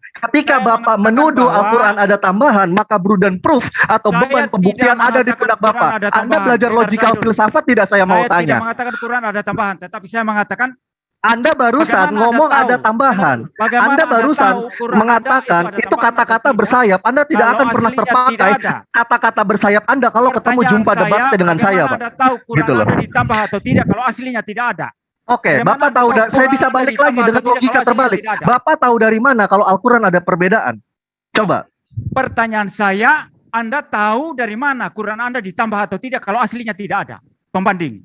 Anda tidak bisa membuktikan Quran yang asli itu mana? Yang asli mana? Coba tunjukkan kepada saya. Ya kalau gitu saya juga boleh dong saya minta tunjukkan mana autograf yang asli, Pak. Karena salinan-salinan yang ada berbeda semuanya, Pak. Saya bisa tunjukkan 100 manuskrip Bible sama Bapak di hadapan Bapak semuanya berbeda, Pak. Aslinya Alkitab itu sudah tidak ada. Oke, lalu yang mendekati dengan aslinya yang mana? Lalu yang mendekati aslinya yang mana? Yang pakai kata taci atau yang pakai kata taci? Manuskrip bisa dipakai dan berarti kalau begitu bisa ditambahkan kalau begitu sesuka hati penulis dengan alasan ilham Roh Kudus berarti kalau gitu. Bahkan terjemahan sendiri bisa dimasukin dan bisa disisipkan sebanyak 1 paragraf. Anda tidak menjawab pertanyaan saya. Quran yang asli mana yang menjadi pembanding Anda tahu itu? Nanti kalau saya balik pertanyaan yang sama nanti Bapak nangis-nangis, Pak. Nah, gitu berarti loh. Anda pun tidak bisa jawab, sama kan? Anda tidak bisa jawab. Maka gini, Islam selama ini serang-serang Kristen yang dia kalau ditanyakan pertanyaan sama. Oke, kalau gitu manuskrip mana yang berbeda? Bapak bisa tunjuk satu contoh manuskrip. Manuskrip Quran. Enggak, gini loh.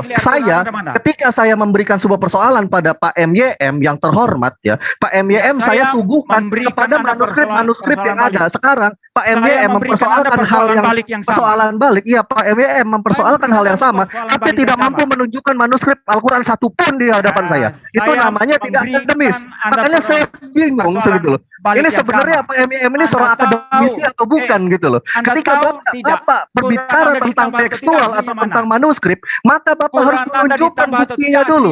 Ketika saya mempersoalkan persoalan teks, saya tunjukkan 2 manuskrip yang berbeda di dalam Bible. Sekarang Bapak satu pun tidak mampu menunjukkan salinan Al-Quran sama saya untuk komparatif. Katanya gitu semua tadi lisan. Lisan yang asli itu mana? Lisan yang asli itu mana? Tunjukkan. Makanya Bapak, tulisan saja salah Pak di kitab Bapak, Pak. Saya bisa tunjukkan ribuan teks yang isinya berbeda pada Bapak MYM. Gitu loh. Asli sehingga Quran yang sekarang ditambah atau tidak Anda tahu. Lucu Bapak MYM ini cuma bisa ngotot-ngototan. Anda yang lucu, Anda lucu semua. 5 tahun dagang daun di Belanda kayaknya, bukan ambil PhD. Tidak dapat menunjukkan Quran yang asli, dari mana tahunya Anda bahwa Quran kalau Anda bisa menunjukkan yang palsu, Pak? Yang palsunya mana? Iya, kalau Bapak bisa menunjukkan manuskripnya yang mana? Tunjukin manuskrip.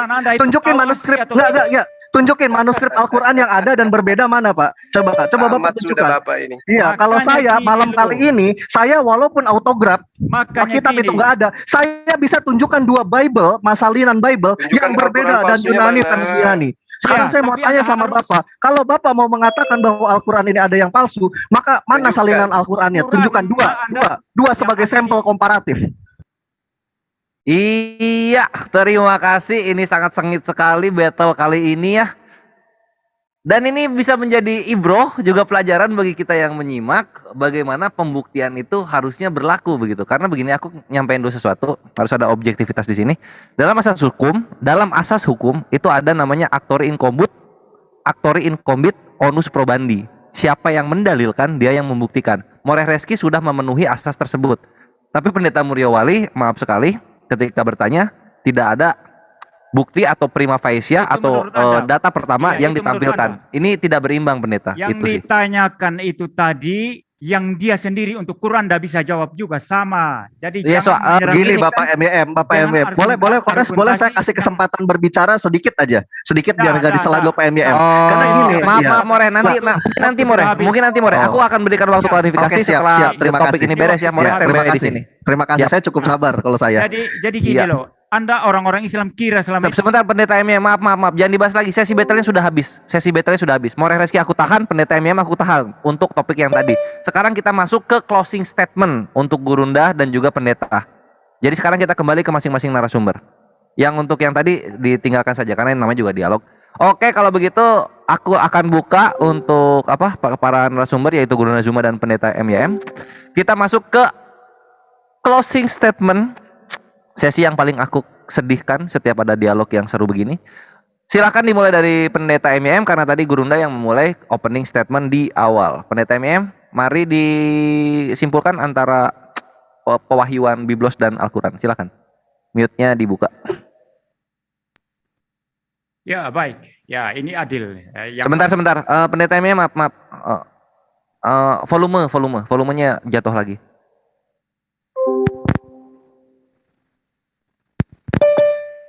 Ya, halo, sudah?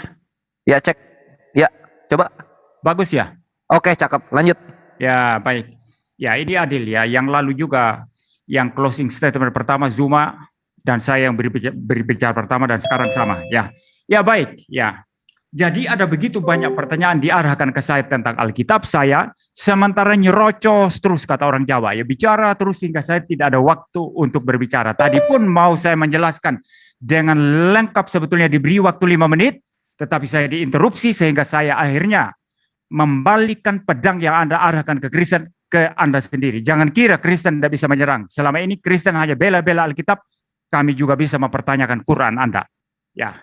Jadi begini, pewahyuan Alkitab itu tidak sama dengan pengertian wahyu di dalam pemahaman Islam sebagaimana dijelaskan Zuma tadi.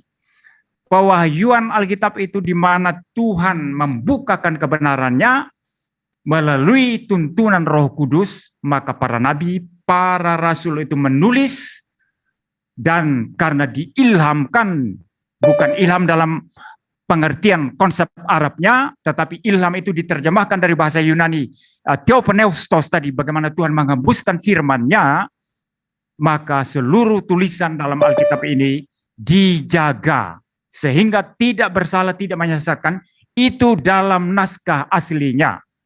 Nah, tadi dari orang yang vital dengan saya tadi, yang saya tidak tahu namanya itu ya, mempertanyakan tentang manuskrip ini berselisih, mana yang benar, begitu ya. Saya sudah menjelaskan tadi bahwa dalam menyalin bisa terjadi kekeliruan, itu bisa. Salinan bisa ada yang keliru. Terjemahan bisa ada yang keliru. Ya, yang tidak keliru dan tidak bersalah itu naskah asli Alkitab, yaitu yang otograf. Ini yang tidak dipahami Zuma dan tidak dipahami oleh orang yang betal dengan saya tadi. Nah, bagaimana caranya kalau begitu tahu ini salah, ini benar? Justru keindahannya adalah bagaimana semua manuskrip itu dibandingkan. Lalu terjemahan-terjemahan yang ada dibandingkan juga. Apakah ini konsisten, berharmoni atau tidak? Dan prinsip bagaimana Alkitab ini diterjemahkan dan bagaimana manuskrip-manuskrip itu dipahami, itu prinsip membandingkan, prinsip menyesuaikan, dan prinsip melihat harmoninya. Dan selama dibandingkan tidak ada dalam doktrin-doktrin yang paling utama, itu tidak ada perselisihan apapun tentang Kristus yang adalah Allah, tentang Alkitab yang adalah firman Allah, tentang Allah yang diajarkan Alkitab adalah Allah Tritunggal, tentang keselamatan satu-satunya di dalam Yesus Kristus. Barang siapa yang percaya kepada Yesus Kristus pasti selamat. Misalnya malam ini, semua orang yang malam ini mendengarkan saya percaya kepada Yesus Kristus pasti selamat, bukan mudah-mudahan. Semua doktrin yang paling penting ini tidak ada pertentangan apa-apa di dalam manuskrip. Ada selisih kata, kita akui, ada mungkin keliru-keliru satu kata, dua kata dalam menyalin, ada keliru-keliru dalam terjemahan, ada, kita akui itu. Tetapi selama semua bersesuaian, kita terima itu sudah sesuai dengan yang otograf, walaupun kita tidak lihat yang otograf. Kenapa? Berdasarkan kepercayaan bahwa Allah yang berfirman, yang tadinya ada otograf dan tidak ada lagi. Allah itu yang berdaulat, tidak mengadakan lagi yang otograf, dan yang berdaulat dalam setiap salinan manuskrip, dan berdaulat dalam setiap terjemahan-terjemahan yang ada. Sehingga tetap kita terima Alkitab yang kami pegang sekarang ini, walaupun ini terjemahan, tetaplah ini adalah firman Allah yang berotoritas atas kehidupan Kristen. Nah, kalau di Islam mempertahankan ini asli, catatan yang asli mana? Tidak bisa ditunjukkan. Zuma berkata tadi itu, tradisi lisan yang asli mana? Dari siapa? Coba buktikan, mana lisan yang asli. Justru karena lisan itu tidak bisa dipercaya, maka dicatat. Nah, kalau begitu yang asli mana? Catatan Quran yang paling pertama, yang paling asli mana? Tidak bisa ditunjukkan. Sehingga kalau Anda mengatakan ini asli, tidak ada tambahan. Tahu dari mana kalau tidak ada pembanding yang asli? Tahu dari mana itu? Anda juga tidak bisa jawab ini. Anda kebelingan, Anda kesulitan ini. Maka senjata yang Anda arahkan ke Kristen, kami arahkan ke Anda, dan Anda juga bingung dan tidak bisa jawab. Terima kasih dan waktu habis, keras sekali closing statement dari pendeta MYM ini. Cukup kita nikmati seluruh kalimat-kalimat yang dilontarkan. Dan sekarang waktunya kita mendengar closing statement dari Muslim, Gurunda yang kita cintai, Gurunda Zuma. Tafadol, waktu berjalan ketika Gurunda mulai bernarasi. Silahkan. Berapa menit, Dek? 5 menit Gurunda. Oh, 5 padatkan, menit. tajamkan, mematikan. Oke, jadi saya tidak perlu merasa di hadapan anak TK ya. Jadi gini, saya mengatakan bahwa kalau ada yang percaya kepada Yesus 100% pasti sudah menjadi mu'alaf. Karena kalau Yesus itu di dalam cerita-cerita yang dituliskan kemudian oleh kitab Kisah Para Rasul menerangkan bahwa Yesus itu menuturkan pengajaran dengan menggunakan bahasa Ibrani. Sementara kitab original teks yang mereka punya hanya menggunakan bahasa Yunani. Berarti pengajaran ini sudah menyalahi daripada konsep kebenaran secara akademisi. Nah, kemudian untuk orang-orang yang berakal gitu ya, Al-Quran itu mungkin disampaikan secara budaya lisan. Budaya lisannya itu selama 23 tahun, Pak. Alhamdulillahirrabbilalamin, dilantunkan semua oleh para sahabat dan tidak ada kiamat di situ. Sahabat memiliki anak, memiliki murid juga melantunkan hal yang sama. Keturunannya melantunkan hal yang sama sampai kepada hari ini. Berarti Al-Quran dikatakan mana aslinya? Ini aslinya. Yang Anda dengarkan setiap saat itulah aslinya Al-Quran. Dan kalau Anda mengatakan itu bukan asli, tunjukkan mana yang palsu. Nah, inilah keistimewaan Al-Quran dan keistimewaan umat Islam, karena kitab sucinya satu-satunya adalah mujizat yang masih ada di atas muka bumi ini. Musa punya mujizat, tapi tinggal cerita. Abraham punya mujizat, tapi tinggal cerita. Yesus punya sekarung mujizat, tapi tinggal cerita. Itu pun cerita dari Yunani nyebrang ke Indonesia. Tapi Al-Quran, alhamdulillah, sampai hari ini mujizat yang diberikan kepada para nabi yang masih tersisa di tahun 2022 tinggal miliknya umat Islam, yaitu Al-Quranul Karim. Kalau yang lain, kitab sucinya Ya, kita lihat tadi bagaimana ceritanya, dikatakan ilham, dikatakan wahyu, tapi ternyata tidak sampai kepada kaidah bahasa. Yang ada adalah dikatakan itu Roh Kudus karena dipakai oleh gereja. Karena tidak kontradiksi, karena tidak ada pertentangan. Begitu ditunjukkan, Lukas mengatakan tertulisnya di Torah. Ternyata di Torah tidak tertulis, tertulisnya di Mazmur. Markus mengatakan tertulisnya di Yesaya. Ternyata diselidiki Yesaya, tidak tertulis. Ternyata tertulisnya di Meliaki. Ini bukan masalah bahasa. Ini masalah konsep tatanan kebenaran yang termaktub di dalamnya. Pembodohan, ya, kebohongan. Tertulisnya di Yesaya. Orang belajar, mana kitab Yesaya? Coba kata-kata. Tidak ada di Yesaya. Ini yang dikatakan firman Tuhan. Kalau yang dikatakan firman Tuhan itu begini. Contoh nih ya. Alif Lam Mim. Gulibatir Rum. Fi adnal ardi wa hum min ba'di galabihim sayaghlibun. Fi bidai sinina. Lillahil amru min qablu wa min ba'd wa yawma idzi yafrahul mu'minun. Itu firman Allah. Apa pembuktiannya? Coba kita lihat. Ternyata ketika diceritakan oleh Rasul Muhammad SAW melalui permenteraan malaikat Jibril, diterangkan bahwa orang-orang Roma yang bertikai dengan Persia saling berperang. Romawi adalah bangsa mayoritas Nasrani dan mempunyai kitab suci yang mereka anggap suci, sedangkan Persia beragama Majusi yang menyembah api dan berhala. Ketika tersiar berita bangsa Romawi akan dikalahkan dengan bangsa Persia, maka kaum musyrikin Mekah menyambutnya dengan gembira ria. Karena sebagai sesama bangsa musyrikin, mereka berpihak kepada musyrikin Persia. Sebaliknya, kaum muslim berduka dengan sangat mendalam. Kemudian Allah menurunkan surah Ar-Rum bahwa Roma akan dimenangkan oleh Allah. Apa yang terjadi kemudian? Subhanallah, Roma betul-betul dimenangkan. Ini baru wahyu Allah yang benar. Itu baru ilham yang betul. Tidak mengada-ngada. Tapi kalau yang kemudian dikatakan firman Tuhan, di dalam Ulangan 18, di dalam, kita ambil contoh, di Kejadian 21 nomor 12. Tetapi Allah berfirman kepada Abraham, janganlah sebal hatimu, karena hai anak, hal anak dan budakmu dalam segala yang dikatakan Sarah kepadamu haruslah engkau mendengarnya, sebab yang dikatakan keturunanmu adalah yang berasal di Ishak saja. Tapi ternyata di 1 Tawarik 1 nomor 28 Ismail disebut sebagai keturunan anak Abraham. 10 detik.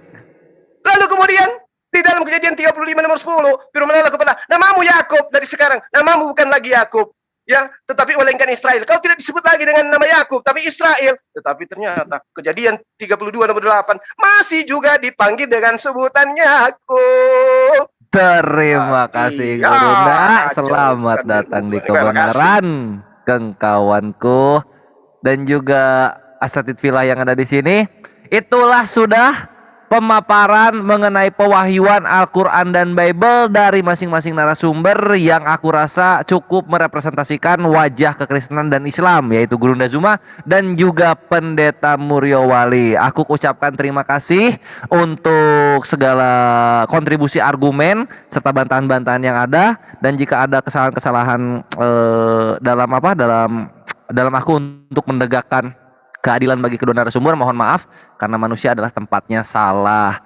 Begitu sudah Ikhwani Fillah, dan ya jangan lupa dukung selalu channel Gurunda Zuma dan juga Uniriva, Kores Kristus, kemudian semua seluruh afiliasi dengan MMCI, channel-channel yang ada, agar dakwah kita dalam membantai syubhat dan fitnah yang datang terhadap Islam bisa tersampaikan sampai ke seluruh lapisan muslim yang paling luar. Amin, amin, Allahumma amin. Dan juga dukung channel MBM agar berita Injil keselamatan dari Yesus Kristus, Tuhan dan Juru Selamat satu-satunya, sampai ke seluruh dunia. Amin. Iya, siap. Itu ya untuk kawan kekristenan juga. Kita sudah melihat bagaimana Pendeta Muryowali berargumentasi. Aku tahu di komunitas kekristenan YouTube ini banyak yang gak suka dengan Pendeta MBM. Tapi mungkin dengan dialognya sekarang banyak orang yang terketuk untuk wah MYM ini bisa untuk menjadi apologi kekristenan yang diandalkan. Terima kasih Pak Pendeta MYM untuk waktunya. Tapi aku ada sedikit 3 titik pesan ini Pak Pendeta. Pertama ini yang aku sayangkan karena aku ini menyaksikan selalu Pendeta MYM ya berdialog dengan Gurunda. 3 poin itu adalah ini kan kita pertama dialog sama Gurunda itu soal Yesus itu Allah atau bukan. Itu kan dalam Bible. Harusnya yang kedua alangkah lebih baiknya itu membahas mengenai apakah Yesus itu utusan atau tidak di dalam Al-Qur'an gitu. Itu harusnya. Itu Apa kayak begini jadinya timpang gitu karena yang kemarin hanya membahas yang Bible saja gitu Pendeta MYM. Ini hanya sedikit saran. Begini, kalau masalah Yesus itu saya sudah menjelaskan seluruh argumentasi. Ini sajalah itu yang sering disinggung Ustadz Suma itu. Kristen nggak boleh pakai kata Allah katanya. Kalau mau silakan diatur, tapi bulan ini saya padat, kita cari waktu. Apa boleh tidak Kristen pakai kata Allah? Saya bisa memperdebatkan itu. Kalau mau Ustadz Suma.